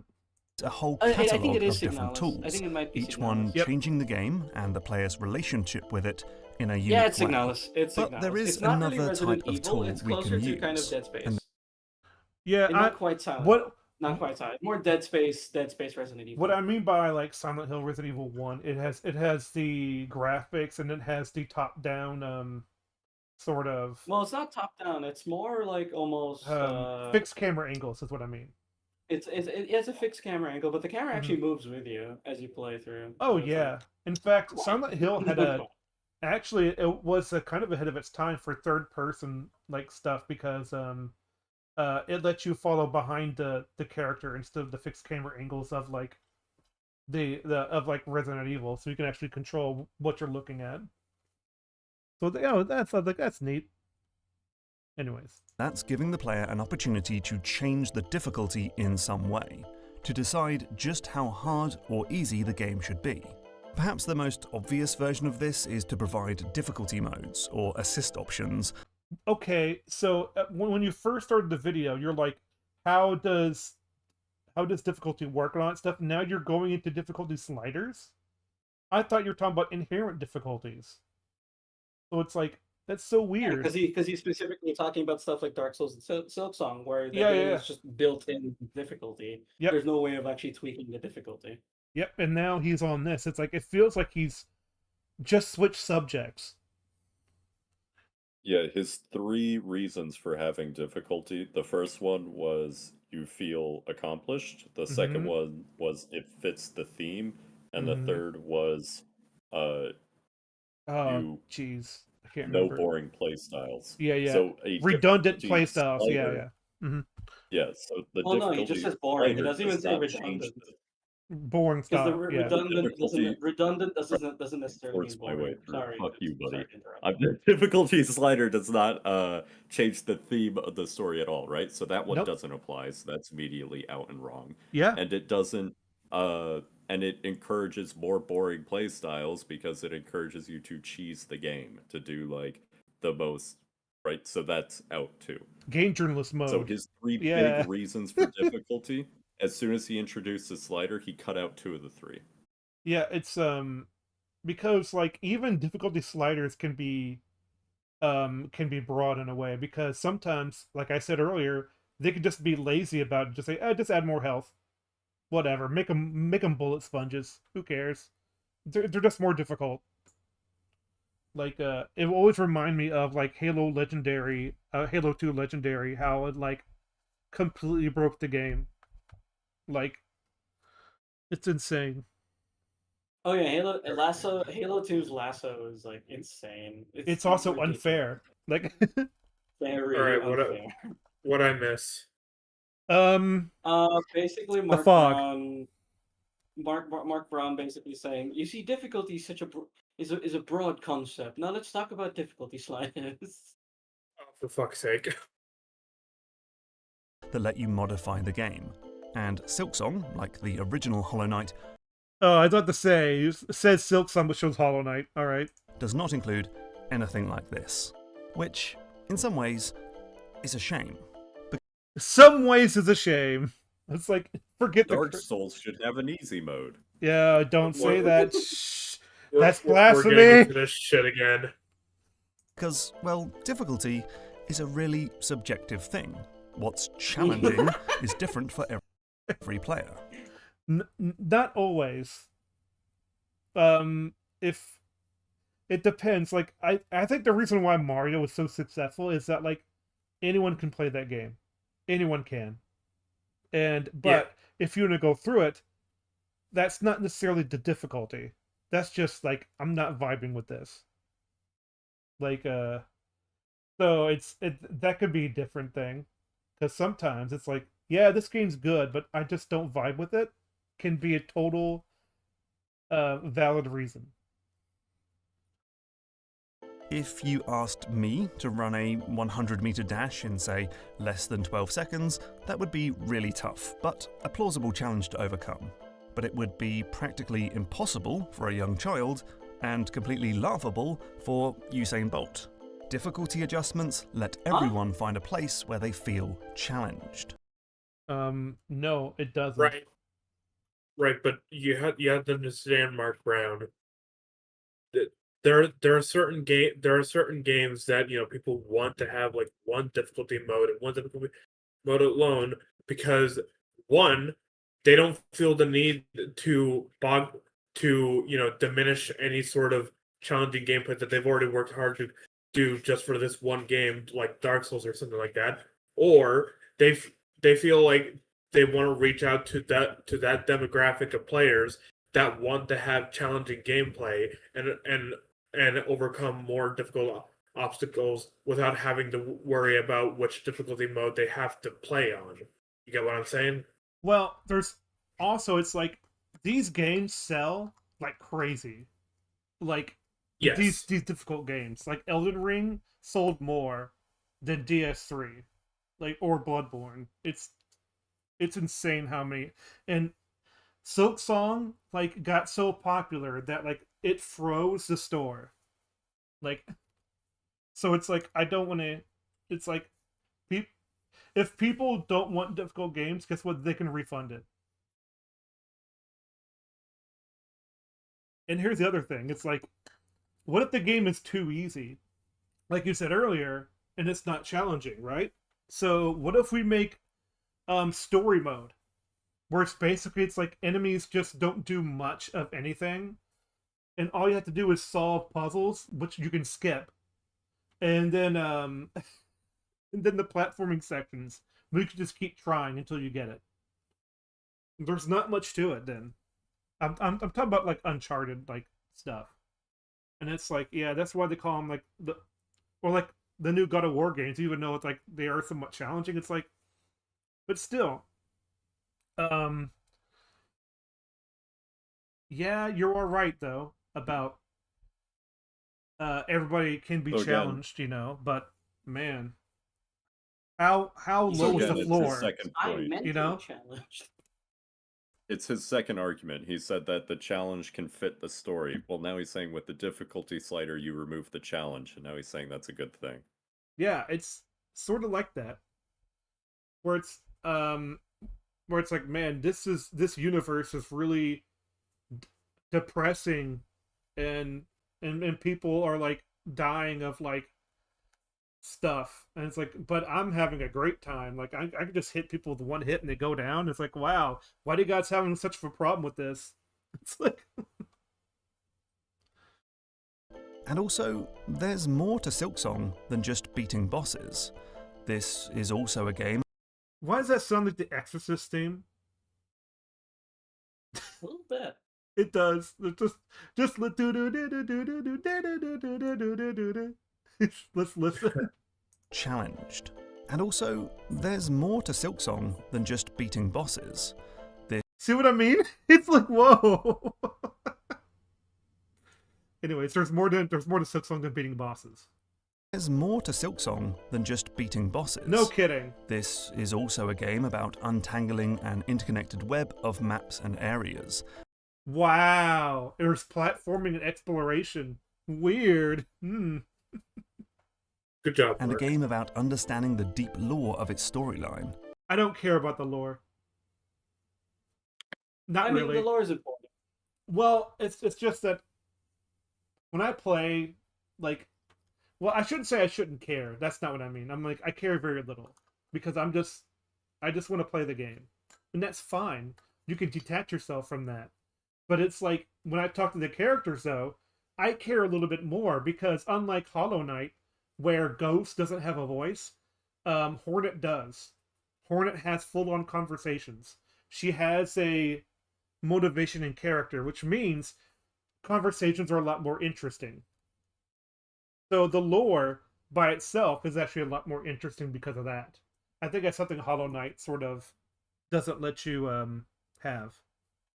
So that's neat, I think. I often would be get the opposite result. Mm. Like Fallout New Vegas, I think the character is so much more interesting because he doesn't have a voice and you can kind of Sure. read it how you want to read it. Because While that's Fallout you. 4, Mhm. yeah.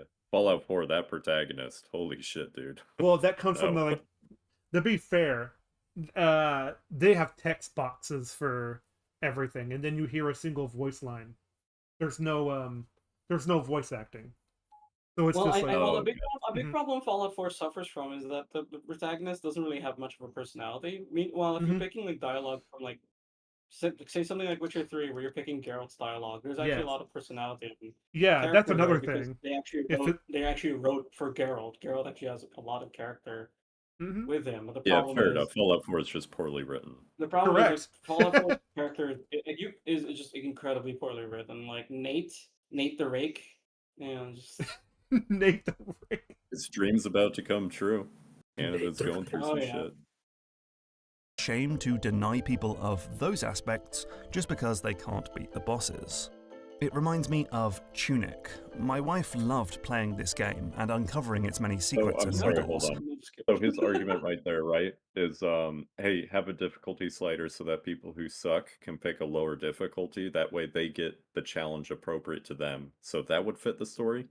But what he's not taking account is that a lot of people will be like, oh, I want to play this game, and then they'll just drop it to a lower difficulty so that they can kind of experience the story of it or whatever without Yes. putting in any effort, without meeting a Yeah. challenge. Oh yeah, And it's if pretty the much just watching a challenge movie. fits the story, then you're not getting the full intended experience. Hmm. Which is like I always like it when games put in this is a recommended one. I'm like, yeah, okay, that's good. Yeah, I like that. I always appreciate when the games actually do like give you kind of a recommended difficulty. But there is I bet. a floor with this stuff though. I'm like, okay, you need to have it at least be, because easy mode used to be it's just a tiny bit difficult, tiny bits, and it's like, I mean, okay, that was actually something I realized. That was actually Mhm. something I noticed, Falco, when I was playing Modern Warfare Remastered. Hmm. The normal on Modern Warfare Remastered kicked my ass way more than Modern Warfare 2. Modern Warfare 2. Yeah, it's it could be. Like it made me realize. It made me realize. Modern Warfare Remastered. That difficulty was pretty. There was also. I will say, Modern Warfare also remastered. The even regular difficulty. Enemies were already great grenade spamming. It was kind of insane. Mm. Oh yeah, that's back in the day when like they're off of World at War stuff where it's like grenade spam everywhere. It's like, oh my gosh. And I think it's bullcrap that grenades suddenly appear underneath you when you're at a high position. I'm like, there's no way, you're cheating, game. It's like I mean, that doesn't happen in Modern Warfare. You just see the grenade being tossed at you. You hear like the kind of bounce, tuk, tuk, tuk, and you're like, oh fuck. I was like, where is it? Where is it? Where's it? I need to throw it back. I know, like I'm desperately trying to find like where it went so I can throw it the fuck back. And the game's like, I don't know, where's. And then you have that Stop. what was like the thing moment where it's like, ah, crap, boom. It's like Yeah, it's like There's it's the fucking you gotta be shitting me. Yeah, There was a fucking period kidding of time where the developers were told that they need a difficulty slider, like they need the options, even though they developed the game Without like it. with one difficulty in mind. Mm-hmm. Like that was pretty common there for a while. And I'm thinking games like Metro, like Metro 2033. They good that game. originally only had one difficulty setting. And for that was the first game where I actually looked up what is the developer's like recommended difficulty, and I played that one. Isn't that the one without the UI and the immersive mode or whatever? Well, no, technically the default difficulty is that, and then the developers made a hard mode, which is called like Ranger mode. Yeah, and that's it. Ranger mode, Yeah, and and that's that the one one just where sucks. That one just that it's so one's fucking fun. hard. It's fun, but it's like it's also torture. So Well, that represents the universe, so ha, gotcha there. But she simply would not have been able to play it without the accessibility adjustments that let you tone down the difficulty of its crushing Souls-like boss battle. I'm sorry. This is something that I'm actually upset at Mark Brown for saying that. You don't call difficulty a disability thing. Like accessibility. Disability? Well, that's what it is. That's what accessibility is supposed to be for. Like, well, no, accessibility is like also kind of just stuff like brightness, stuff like just yeah, overall. Like accessibility can also just be overall how people like play the game in terms of like things like sensitivity, things like color contrast. It's like there's a lot. It's like it can be more than just. You're right. it can be more than just disability. Sure. It's just that a lot of early accessibility stuff was just for people who had disabilities, but it's a bit more than that. Oh yeah, like well, back then they hardly had anything. It's like here's the brightness, here's the sound. Now go play the game. It's like okay. But I don't like accessibility being entangled with difficulty. That says I don't think that's fair. I think that's sneaky. Like you're doing the Jim Sterling thing, where he talks about how like no, he You're does it doing the all the Jim. time, where he will say like you don't want people. It's like that Dark Souls needs accessibility mode. What he means is like it needs an easy mode. That's what he means. It's like I mean, that reminds me of like his remember his video where he was talking about Veilguard, and he says that people were getting mad at the game because of Mhm. and because of its like progressive stuff, when in reality a lot of people are also just criticizing the game for the fact that it literally has a difficulty toggle that basically says you can't die. oh yeah, and then that's not good. I don't, listen. I know people spent like thousands of hours creating this game, but I don't care. People should be able to die in a video game. I mean, yeah, I'm very much a supporter of like kind of the fail state. You should have a fail state. That's the most And common death is one fail of the state most, ever. and death is the most common one. That's why I You're a get really big really supporter of annoyed. killing people. In fact, we are Jesus. talking about video games, so that's right. Yeah. Well, unless your story about the game is like the whole point is that you can't die, so that's a part of the character, like going around like Planescape Torment. That's the whole point. Where it's like, how come I can't die? Well, you don't know. So it's anywho. Battles. But with all that being said, Silksong does have one big thing that allows you to adjust the difficulty, and that's being able to explore elsewhere. Huh? Good job. If you Good job. explore, you get more stuff to help you. Really? Wow.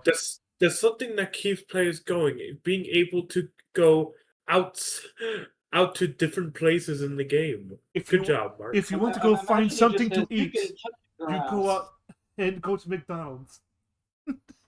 You can go to McDonald's. Yeah, it's like that's what he said. It's like if you are hungry, then you have to get food. It's like yes. Did you know colors are nice? Did you No, know no. colors, That's right? too that's too broad. Like if you Did go know colors north, aren't real? if you go north, you'll be headed up. It's like whoa. If you are cold, you will be cold. No. If you are cold, I suggest you get a blanket. In the game Skyrim, you can go backward. It's like whoa. You can go backward. You can use shouts to force people off mountains, and that is pretty cool. Like If you shout at them, they can also go backward. true. It okay, let's see what he says. You see, one of the bosses that pushed me into the frustration zone was this guy, the Savage Beastfly. It's not actually a very difficult fight, he has pretty simple patterns to avoid and exploit, but he also spawns in loads of enemies who just get in the way and drain your health. He spawns in loads of enemies. One enemy. One minute. Okay, if you want to say like The thing is, so I have actually if, seen this boss. I think Lou fought this boss. oh He yeah. does summon a bunch of enemies occasionally. He Yes. summon like 2 to 3 enemies, and the thing is, those enemies are more than enough to like make your playthrough more irritating because of the Oh, fact yeah. that they can, because of their unique ability to again, you hit the enemy, you get damaged, so it's enough that there's more shit on screen for you to avoid. Absolutely. Oh yeah, you fight him more than once. Oh but- jeez, you're kidding? No, it's a hiccup. Okay. My air Falco just bag. My airbag went bad. So yeah, I get it. He summons enemies once in a while, but I would put it in a different way if I were doing it in a script on like loads of enemies, one on screen. But it's like instead of he occasionally summons enemies to help him out in the fight. I'm like, yeah, that would be a lot more accurate.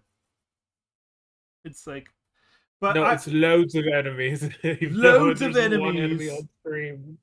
Yeah, it's like Overlap. he doesn't summon a huge amount, but it's enough to actually make the fight a bit Mhm. dicier because of the fact that you Um, can't. It's harder to avoid damage because of the fact that there's one massive basically hitbox, and then two or three more like smaller hitboxes to actively avoid. It makes the Mhm. fight just that bit more like kind of if you're aggravating. lucky, you get the enemies that you can destroy really fast. But it's like you just have to play the long game. It's like, yeah, you just have to dodge him while killing the small boys, or you take care of him only, and then you take hits in the small boys when you can. It's like, what is sort of like how, it's that you do have to keep track of everything on screen, and that can get a bit too much information, because, and that's my problem anyway. The, sometimes this game has no chill. Like, that's what I'm saying. Patterns make it almost impossible to predict where will be safe.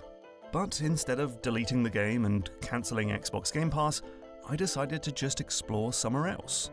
And I found new powers. Oh my gosh. This, if you explore in Metroidvania, it can help you out later. Wow. Newsflash. More No, charms. I see. increased my I thought I'd maximum just health. walk in one direction and then I fucking die. You know that's how it works, right? Just like the beginning of Mario. And when I finally went back to the Beastfly, I was able to defeat it a lot more easily.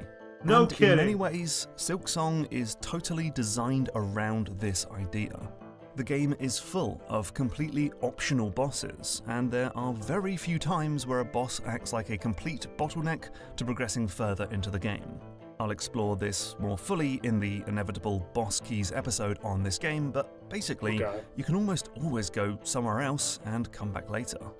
Yeah, you said that like 3 times already. Like, you said the same thing. It's like you said nothing for about 30 seconds. Congratulations. Did you know legs are made for walking? And that's just what they'll do. And one of these days, these legs will walk all over you. Also, Silksong has a mechanic where you lose your cash, your rosary beads, when you die, and you've got to go back to your cocoon corpse to pick them up. It's a mechanic Cocoon Corpse. Cocoon corpse. That sounds like an indie band. cocoon corpse to pick them up. It's a mechanic that, in most games that do this, forces you to keep going back to the same area again and again. But it's Yeah. not as egregious as other games. Not as egregious as other games. Like, yeah, okay. Like in Hollow Knight 1, you'd have half as much Hollow Knight 1. There's only one Hollow Knight. mana until you find your corpse. Not so in Silksong. You can also find ways to bank your rosary Whoa! beads. Why did he say Silksong and not Hollow Knight 2 Silksong? I don't know. Just what it is. You said Hollow Knight 1 when you could have just said Hollow Knight. You fucking. I know. I said the same thing. Look, Praga, I make similar mistakes sometimes too, where I basically just work out as 1 or 2 or something like that. All right. This is taking a while. I didn't know this would take so long. Corpse, not so in Silksong. You can also find ways to bank your rosary beads. All things that make it okay to leave your cocoon behind and just go somewhere else. And perhaps you could even point This music's trying to be insane. Well, the thing is, it reminds me a little bit of like the space exploration theme for like Mass Effect, but it's like not nowhere near as like it doesn't sound as soothing. No, it doesn't sound soothing at all. It sounds like I'm being invaded. to the way ammo works. Like I He said is before, invading you. ammo doesn't regenerate on death, so you'll need to go and kill some enemies to top up your reserves. This breaks the pattern of going back to the boss over and over again, and may encourage you to just do something else. Why did you sit there? In all of Why these you ways- suck? Why do you keep getting hit? Again, and may encourage you to just do something else. In all of these ways, and more, Silksong is telling you that the solution is almost never to just keep hitting your head against a brick wall until you get through. Instead, if you get stuck, you should go elsewhere, get more powers. Well, sometimes you can't. I mean, Like, no. that's the thing. I Sometimes know, you can't. sometimes it's just you. No, Mhm. sometimes you just instead you just grab a sledgehammer and hit the wall, meaning that you get better, you get smarter. Well, that's the thing. It's like a prisoner in a cell, and he keeps hitting himself against the bars, but he respawns, so he just keeps doing it. Eventually, you'll get through. So it's like, Yeah, the thing is, it's like sometimes that there are bosses like that where it's like it's not really about getting stronger, it's about getting smarter. mhm. It's about getting used to it. I call it like finding a rhythm. So it's like, yeah. Maybe you'll find a friend who will help you in battle, or that one special item that will make the boss fight easier. Or maybe you just need a break. So, in a nutshell, difficulty is a tool that game designers can use to craft a specific experience. Yeah. But really, difficulty Yeah. I agree. What a profound statement, right? Yeah, difficulty is a tool you can use to create a specific experience. Whoa. Cinematography is a tool that filmmakers use to craft a specific experience. Experience. Yeah. Oh my A god! scene. A Mark, scene in please, a scene in a mercy. movie is one specific part of the whole experience. Whoa. Mark, mercy, please. You're Money killing can me. money can be earned through goods and services. Oh, yeah, Mark Brown is Homer's can brain. Money can be exchanged for goods and services. Oh, like looking under the couch, he's like, "Oh, Silk Song, I wanted peanuts." Peanuts could be a place for Silk Song. Explain how money can be exchanged for goods and services. is a Can't huge do set that with Mark. of disparate tools which must be deployed carefully. And finally, it's always worth thinking about how to give players ways to adjust or circumvent the difficulty. Right now, Silksong is still in my sweet spot. It's tough, but I'm surviving. But how about you? It sounds like he's a. Yeah, It sounds like Surviving. he's a war veteran Surviving. talking home. Like I mean, he's writing home in his letter, and this is his It's like this is his letter to his mom, like from the front lines of the war. Difficulty. Right now, Silksong is still in my sweet spot. It's tough, but I'm surviving. But how about you? Let me know in the comments down below. See you soon. Nah. I'm just Okay, I'm just we're done. imagining a veteran sending a letter to his mother of just like, I'm surviving. How are you? Let me know in the comments below. Oh man, so we're not ending yet. I just needed to switch. You could say that Silksong was his personal Vietnam. Oh my gosh, you can't say that. BRB. Okay, I can't see those. I'm sorry. No. I texted that a while ago. I It's know. fine. I'm just. Let's see. I need to go for the other one, which is Eric Butts Oh no. Oh boy. His reacting to the reaction. Mandalorian and Grogu trailer. Oh This is the other pain we have to go through. god. So, At least things- I'm things- not hopefully gonna they'll die update- this time. whoa! Oh, I didn't. I didn't do that. You guys are crazy. Oh, gosh. I don't know if I'm doing all 16 minutes of this. We're just gonna go through the trailer. Well, we'll go Probably through. just He has two reactions. So Okay. after the first reaction, we could probably move to his second reaction. Okay. Well, yeah, he's 2 reactions within the video, though. The one where he's just like like he's tipped over to the tulips guy. Whoa! Yeah. He has a Terrifier mask. Interesting. Yes, he does. Look at that. He has Wacko. He has Wacko. That's nice. He has Luke Skywalker as a Funko Pop. Rick and Morty up there. All right. Where do you see Wacko? on the right, next to his guitar. That's Mickey Mouse. That's not. Oh yeah, you're right. It is Mickey Mouse. Thank God God. damn. To be fair, he's wearing a red cap, and I'm like, That's a pumpkin. it is a pumpkin. Hey, listen, I can't see his whole thing. All right. At least it's not a blue. At least it's not a blue guitar. That's very concerning. Oh boy, that's an inside joke right there. Yeah, it is. Weird. Shouldn't have one. Also, he stole Hello Greedle's mask. I mean, Oh. the Stormtrooper helmet. Yeah, it's Stormtrooper helmet. Yeah. Anyways, let's move on. I just want to get to the reaction itself. I don't care what he has to say. Well, first I want to talk. Okay. I want to talk about his fucking like. Yeah. Get a good look at his face. All right, like this is pretty good face. no, like on certain images you could see that he has a bloody nose. Yeah, like that.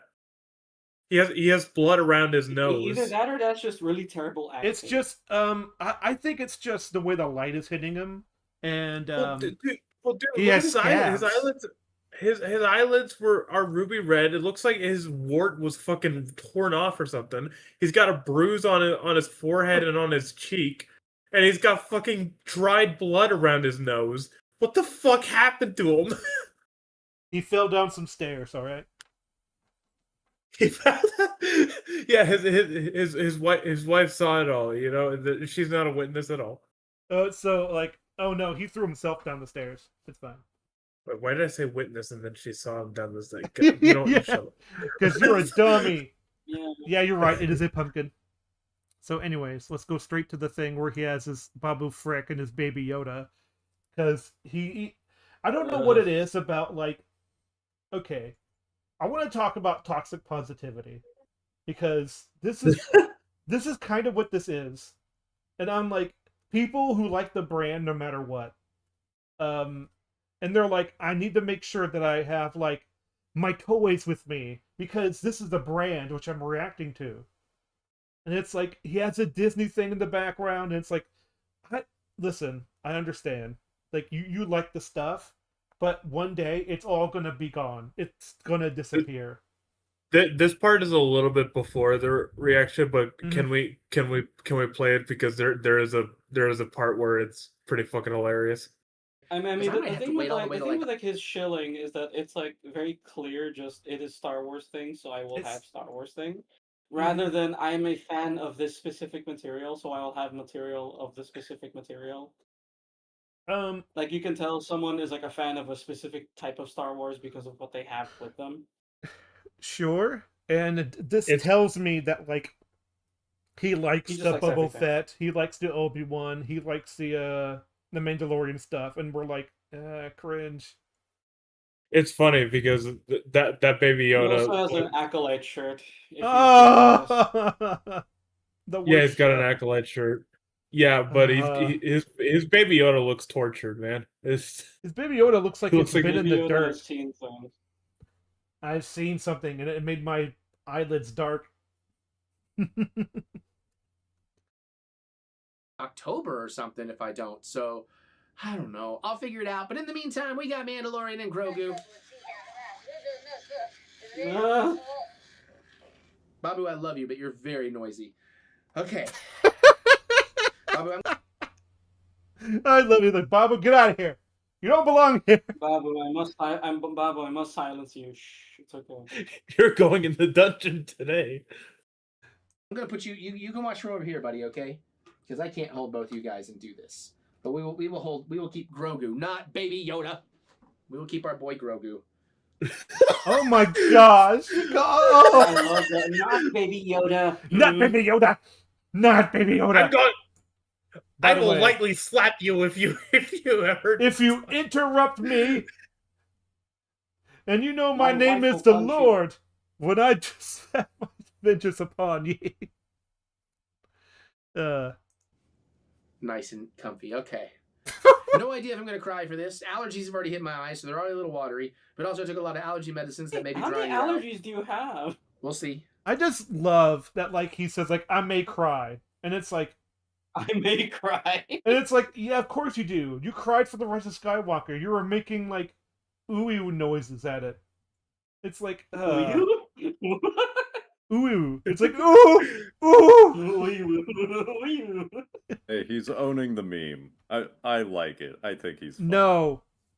He's not owning. I don't know. No. No. You can't own your own I meme. reject It can't you. happen. Yes, right. you can. Yes, you Vic- totally can. Nah, Vic- not Vic- like this.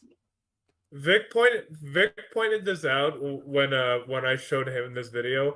Look at the title of reaction: The Mandalorian Grogu official trailer, Pedro Pascal Star Wars movie, Pedro 2025. Pascal? You mean the guy who voices the thing inside the tin can? Yeah. Okay. Pedro Pascal Star Wars movie. All right. That one was always funny because I'm pretty sure the official trailer doesn't mention Pedro. It's just that Well, he does. Gee, I wonder. Well, he is like. He's one of the figures that's like, okay, Pedro Pascal, you need to calm down. It's like. I don't fake it. It either comes or it doesn't. I don't fake it. I bet you do. Ever since you were known for crying at the Rise of Skywalker, I guarantee Honestly, you do it on command. I think honestly, I think he is honestly serious about it because he's just that crazy. But Maybe so. I don't know. I'm in the party of I think he doesn't fake it. okay. He's You're just right. he's It is just sort that- of like I assume ignorance rather than malice. Let's watch.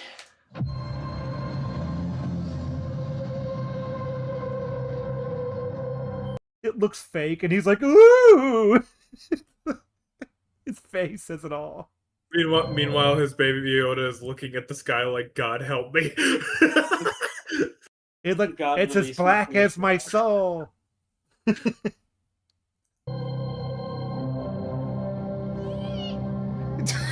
See what I mean?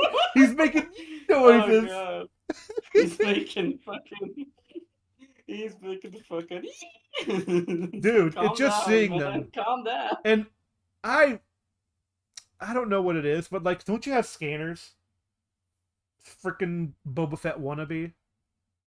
Well, the thing is that those binoculars do not match the fucking monocular he's using. I don't know. Aside It's from a that, it's a Scope. it's a teaser trailer. I have no idea what's going on. So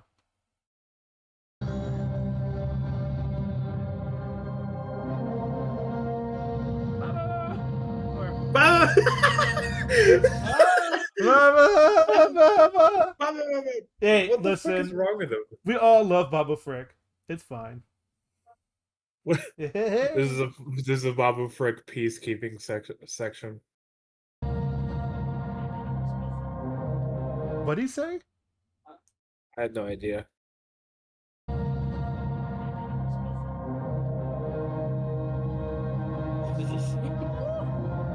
Woo! Was he making an incantation or something? Oh my gosh, he is such the mark for all this stuff. It's like, He is. He really is. and he's like, He is. I- He is the ideal audience. yeah. I remember. I remember. Him and Blind Wave. Him and Blind Wave. Well, are the to be ideal fair, audience. Blind Wave during the they have a blind spot for Star Wars. They really do. I And just- even at the end of their stuff, they explain like all the stuff that's wrong with it, but they just don't care. I just remember seeing J Long Bones video on this where she basically just ruined the whole trailer by filling it with AI, and when Sigourney like grabs the bowl, she like picks up Baby Yoda and starts smacking it across the table. Yay! This guy would hate that. He's like, why would you do that? No. Why would you... No. Let the baby go.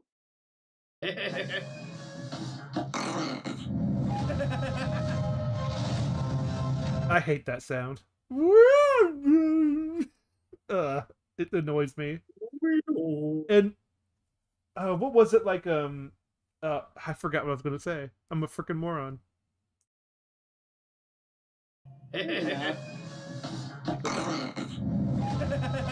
Oh yeah, I remember. Baby Yoda ate the 8 babies from a dying race. Yeah. Oh, yeah, I remember that. Yeah, it's funny because we're meant to find it funny. Therefore, the author's interpretation is correct. It's like, yeah, sure. Baby Yoda's not a monster. No, you like him because he's cute. Yeah.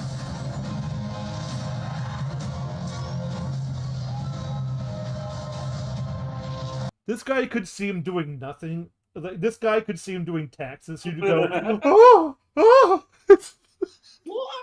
He's like, and when he adds to one, you know those really old ones where he cranks the where he puts a new piece of paper in and goes woo.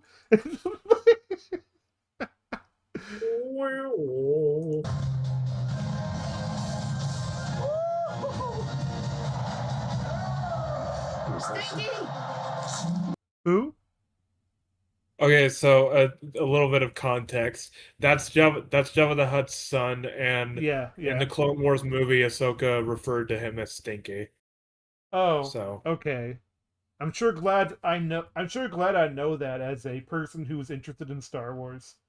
I'm sure you're very happy, Falco. I'm sure you appreciate this information. Well, yeah, it's kind of funny. It's like, how am I supposed to know who that is unless I'm not interested in Star Wars? I'm like, that's one. It's kind of funny because like they want the general audience in order for people to see Well, to it. be fair, the thing is, I found out about who he was Mhm. because it's in the casting, not because of like.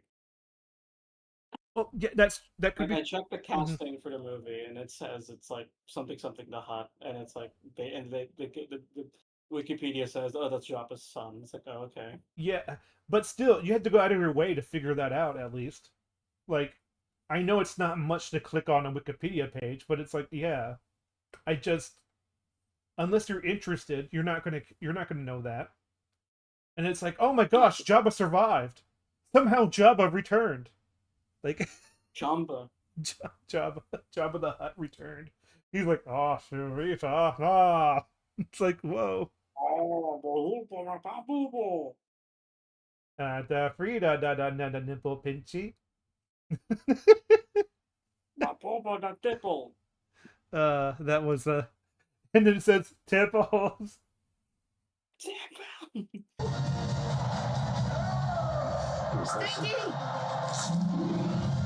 All he does is eat. That's all he does.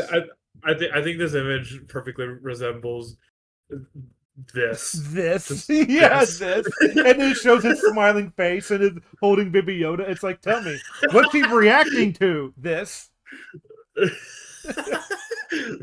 Oh, goodness. Oh my gosh, 40K.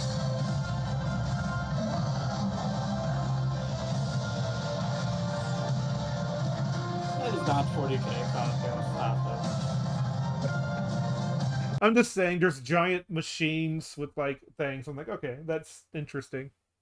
Giant machines with things equals Warhammer. Yeah, I mean, it did look kind of Tau-like, like run down Tau. Yeah, their heresies stuff. Yeah, that's it. This was like listening to like a lore tourist. Yeah. You see, I know about. They did heresy things. It's like, oh yeah. I know about 40,000 K.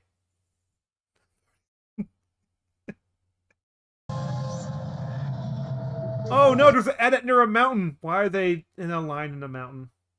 Why can't they use spaceships? Yeah, I feel like that's not an ideal path to take for AT-ATs.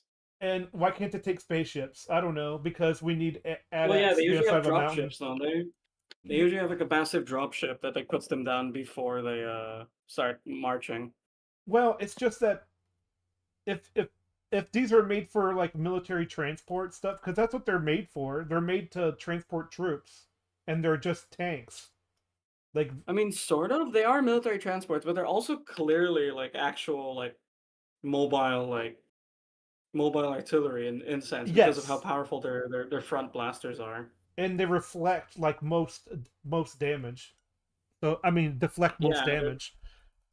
they're pretty notably powerful. Yeah, and that's how that like one of the best things to be in But what Hoth. are they doing on the side of a mountain, though? I don't know, unless they were forced to take that. I doubt it because people who write Star Wars don't know anything about military strategy or like geology or weather conditions or planetary areas.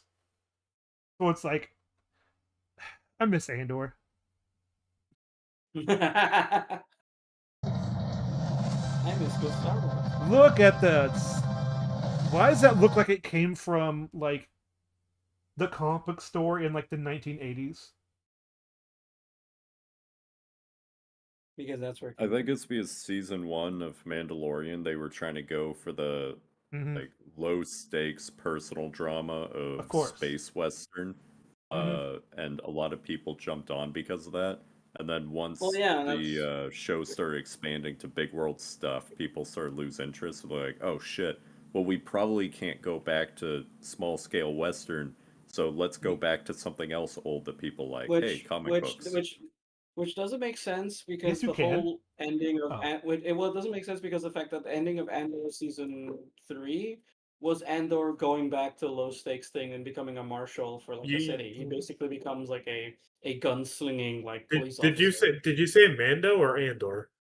You said Sorry, Andor. Mandor. Yeah, Sorry, Mando. It's fine. Sorry, my brain is defaulting to good Star Wars. Okay, but Also, no, the it's like the ending Star of Wars Mando Mandalorian season 3. Grogu.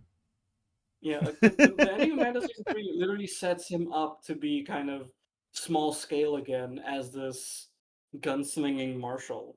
Because that's what he does. He becomes like the Marshal of Navarro Mhm. at the end of season 3.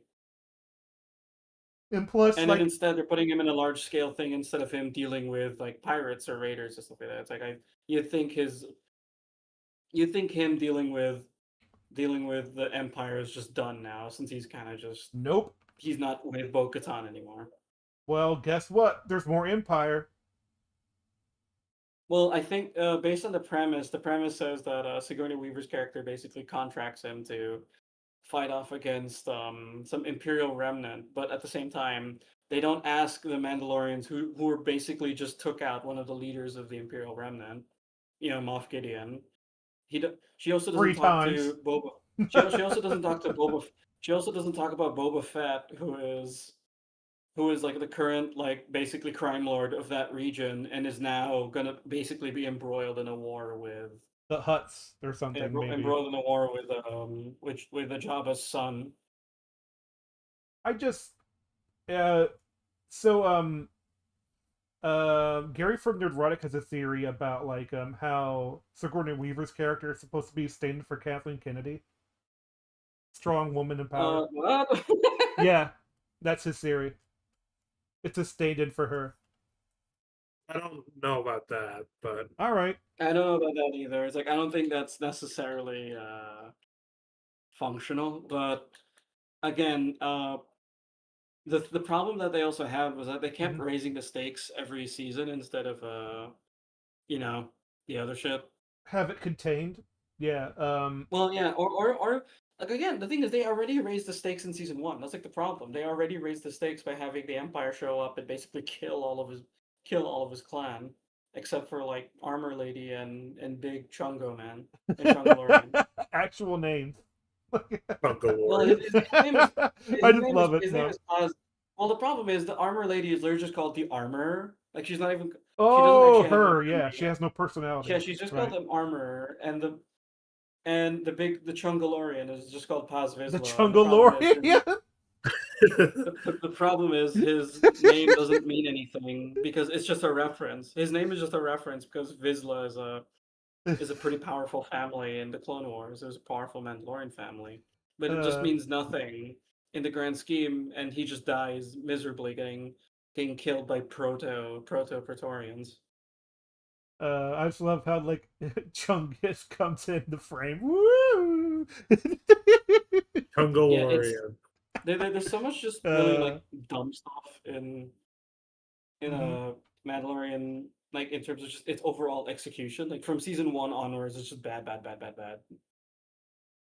Yeah, I don't have any faith in this. And then It- people are like, there are some people who are like really into like the new Star Wars stuff, like How much you bet? in an unhealthy fashion, saying it's going to make like $1 billion. Like, nah. How much you bet that? How much you bet that this season is gonna this movie's gonna come out and it's just not gonna explore any aspect of Mandalorian's actual character? Well, he has no character. Well, yeah, that's the thing too. Well, he has a bit of character. He has Yeah, like that's he has like true. the He he has does. the beginnings of a character. He Like, has a thing where he doesn't like he's afraid of secrets, he has a robots, thing but where- trusts IG-88 wannabe. So it's like, yeah, all he right. has the he has his this is the way bullshit, but then there's actually no cultural marker to explain why he keeps saying this is the way. There's no actual Mandalorian culture that he actually adheres to. It's There's whatever he says there's it no is. form of there's no form of like ritualistic maintenance of armor and weapons. There's no sense of kin there's no sense of kinship with the other Mandalorians. He basically just leaves after he's done. I wish he was just an outcast for Mandalorians. That'd be interesting. I mean, yeah, like that was something I actually thought of. Like, how would you do Mandalorian's thing? Why is he an outcast among his people? My thought was, he's like, you can have it that he was forced to kill his mentor because his mentor committed a horrible crime in the eyes of the clan, but he didn't want to reveal his crime to the clan because it would destroy their memory they have of him. So Oh. instead, he basically tarnished his own reputation and became an outcast as a result. And Dude, he's actually quite young, so he's still not as skilled as he'd like to be. That's like almost the story for you know a character named Worf in Star Trek. Yeah, Star Trek Next Gen. Yeah. Yeah. And so his father was committed of a crime, like a sinful crime that made his clan more disrespected, and I think that's what it is. It's like he was forced to do and didn't tell because it would disrespect his clan. Like, so it's like there are ways to sort of do this sort of thing. It's just that no, he took his helmet off. Oh, that's that's another thing. I hate that because it's like again, if you wanted a lore explanation for why Mandalorians don't like taking their helmets off, at least in front of other people, you can have it that they prefer the anonymity. So when they're actually among each other, you can have it that part of their rituals that when they're actually among their kin, they will actually take off their helmets as like a show of like trust. These are your kin. You can trust them. You can show them your face. You can show them like who you are. In fact, that would be one of the most like among outsiders. But among outsiders, it's considered like it's like I'm not going to show you my face unless I trust you. Unless absolutely. I have some sort of like monicum of like well respected. Like yeah, so it's one of those things where it's like you can do that, but they don't do that. They just make it that if you take off your helmet, then you're exiled instead of like any other crime or any other kind of dishonor you could have done. It's like, you showed your face. You're no longer a member of our clan. It's like, that's stupid. It's almost like that's the thing. Yeah. Sorry, I just want to say real quick, Mandalorian just makes shit up in order to fit their story, no matter what. Even if the shit that they make, even if the shit they make up ruins their own canon. Like you remember how well, you guys probably don't remember this, but in Star Wars Rebels, there was a character who's the name of that who's the name of the orange hair lady, the orange hair Mandalorian? You mean the other Mary Sue? You mean Sabine? Yeah. Sabine. Sabine? Sabine? No. We're talking about Rebels. Are you talking about Bo-Katan or Sabine? Because Sabine also has like colored hair. Yeah. Her hair is purple though. Bo-Katan, yeah. Boku. Boku. I don't remember the scene exactly, but I do remember it had something to do with either Bo-Katan or Sabine, like handing them the Darksaber, so that they could use it to lead. And then in fucking Mandalorian season 2, when fucking Gus Fring is like, oh, you have to fight her now because she wants the Darksaber, and then fucking Mando. And then Mando goes like, well, I'll just give it to you. And he's like, no, that's not how this works. It's like, what the fuck do you mean? Of course it's how it works. Like, he's like laughing. He's like, oh man, you don't know the rules. You don't know the rules. It's like a rules lawyer who made up the rules. Yeah, It's almost like a kid playing pretend who's just coming up with the rules as they go. It's like, no, you're not allowed to do that. You, Like, oh, the dice check is DC 20. Well, I rolled a natural 20. That's not how it works. You have to roll above a 20. It's like, huh? Where'd that fucking come from? it's sort of like there are crits you don't succeed, but like yeah, but that's it's so weird. Like It's just making up rules as they go, and it's so stupid. It's kind of like the mark of Dave Filoni and Jon Favreau's writers that they don't even remember Mhm. the shit they set up. well, they have so many OCs that they have a hold of, and then they steal from the EU because that's the reason why they're able to make this stuff up is because like or Disney is because they threw away the EU so they didn't have to concern themselves with canon. Yeah, which is funny because like I remember reading through the Republic Commando novels, and like I remember reading through the Republic Commando novels. At least the first three are actually quite good, and they do a lot to give a lot of character to Mandalorians as a culture. And Mandalorians have a huge emphasis on like loyalty to family and your kind of like sense of warrior's pride and honor. Not necessarily honor in the sense that you have to fight enemies honorably. You know, it's how you like conduct yourself. Mm-hmm. Things like you honor if you make a contract, you must honor it. If you do like this, if you challenge something, if you do anything that requires a promise from you, then you have to execute it as like your as a Mandalorian. You can execute it any way you want, but you must execute it. If you have a contract to kill someone, then kill him how you want. Just kill him and make sure you honor the contract. There's a lot of really cool shit they do with Mandalorians there, including their own language and stuff, which is really neat. Did you know Mandalorians have their own language? I bet they do.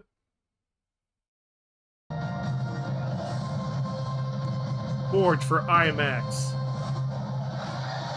Yeah, they use the word forged because. Ugh. Oh my gosh. All he needs, this film is not yet rated. Well, I'm gonna quote GTA, what was it? GTA San Andreas. It's rated R for retarded. So, anyways. Goodness. So yeah, I think this is why we can't have nice things. Because people Why we can't have nice things. it's one of the major reasons because there's a lot of people out there who are just like they just eat it up. And then Disney sees that and they're like, "Oh my gosh, we're succeeding." And then it's like, "But you're really not." It's just that they yell the loudest. They're eating it up. They are. And like, look at this guy. He Look at this person. he is devouring. Look at this dude. Does Look at this dude. no, not like that. I'm sorry, but like, man, it's like, how can you do this and not be like? I wonder if anyone ever looks back on their reactions to stuff and go, "Ooh, maybe I should have done that." Are you just wondering if this man feels any shame whatsoever? Yeah, it's kind of funny. Like, there's got to be something inside that says, you know, maybe it wasn't that good to begin with. Like, nah. I've had those moments. I watched Transformers 2, like, the second time, and I was like, man, how come I'm not, like, amped up as I was before? What's going on? It's like, is this really bad? Like, I don't know. Same thing happened with Attack on the Clones. I was like, kind of sucks. It's like the second time.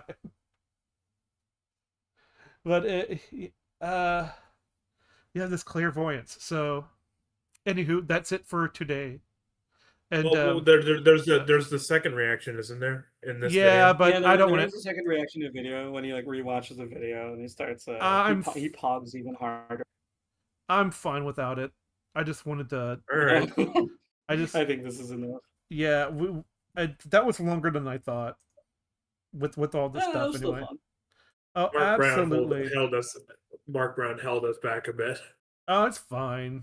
I sort of like the whole idea of like just having common knowledge is fine at all, but like common knowledge should be sort of like mentioned and then you just go on. Like you shouldn't have to bring it back to that. Pretty much.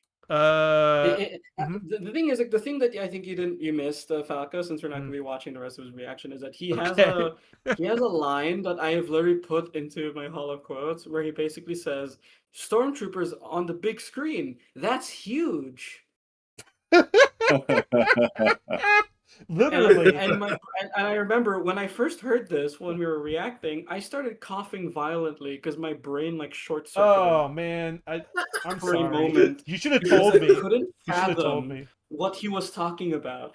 Because he was like, "Oh, stormtroopers on the big screen, that's huge." And I'm like, "Did you Literally. forget that they were also on Rogue One and Solo, movies that you actually talked about?" And not only They that, haven't been on there for like 40 years. and you know Oh what? yeah, and he also exaggerated. He does the usual exaggeration. We haven't seen stormtroopers on the big screen in like 40 years. He's exaggerating, of course, but I would still call the First Order stormtroopers.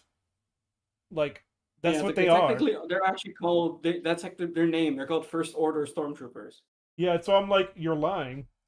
The last one was in 2018, 2019. Yeah, so it's a little it's more than a little silly how they're going about it.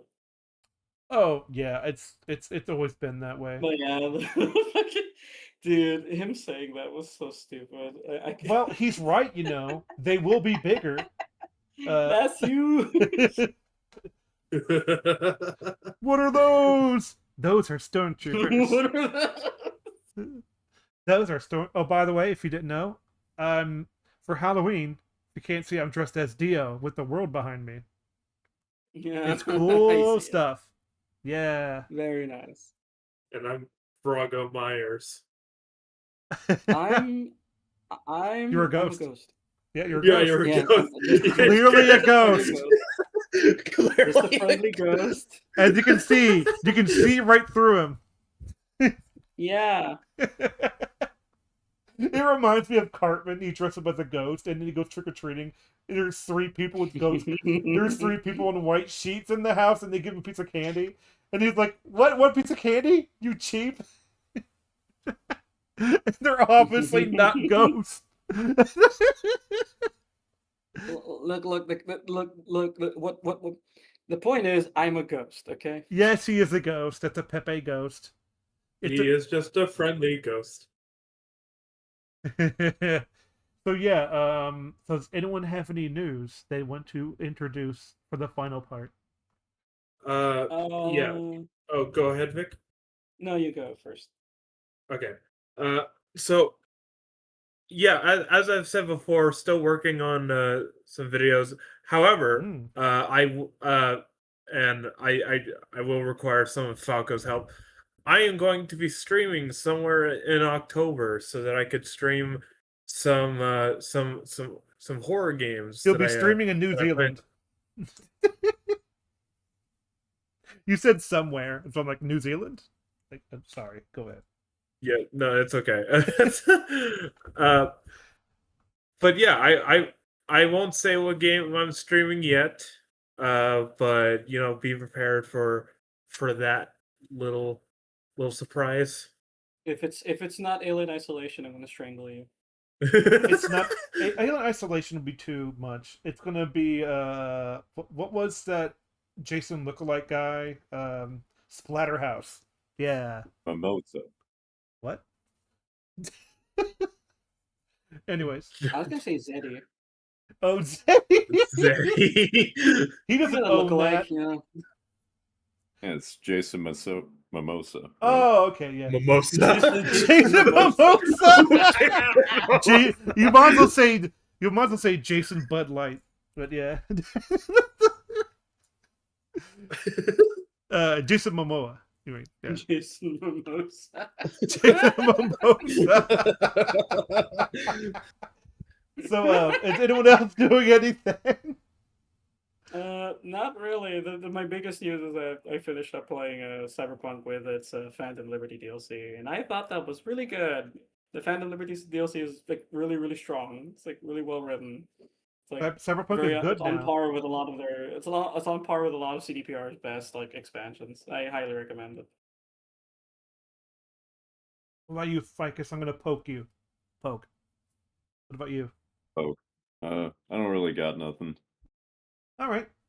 You did say you were doing some shorts, so that counts. Yeah, you're doing some shorts. Yeah. I'm working on a big video, but it's gonna take me some time. So Me as too. I'm doing that, as I lose focus on the big thing, which is all the time, I'll occasionally fuck around and make some shorts. So whenever I do start posting again, I'm gonna dump like 20 shorts and then a big video. Yeah.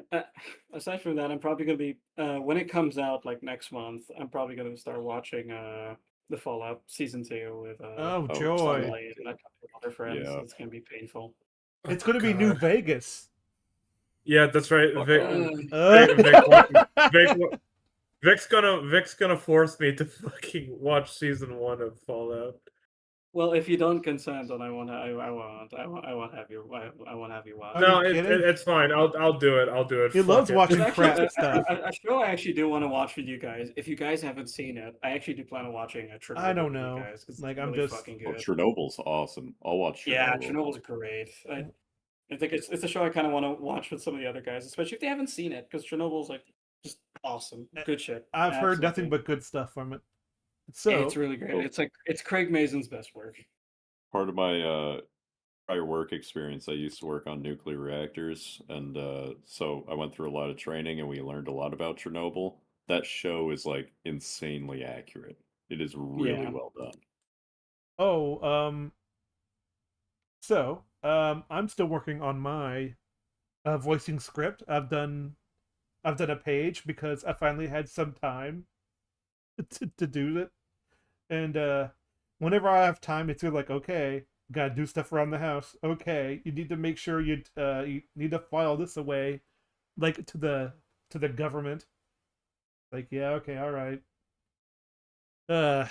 So, anywho, I think I will say goodbye. All right. Yep. Bye bye. Yeah, bye bye.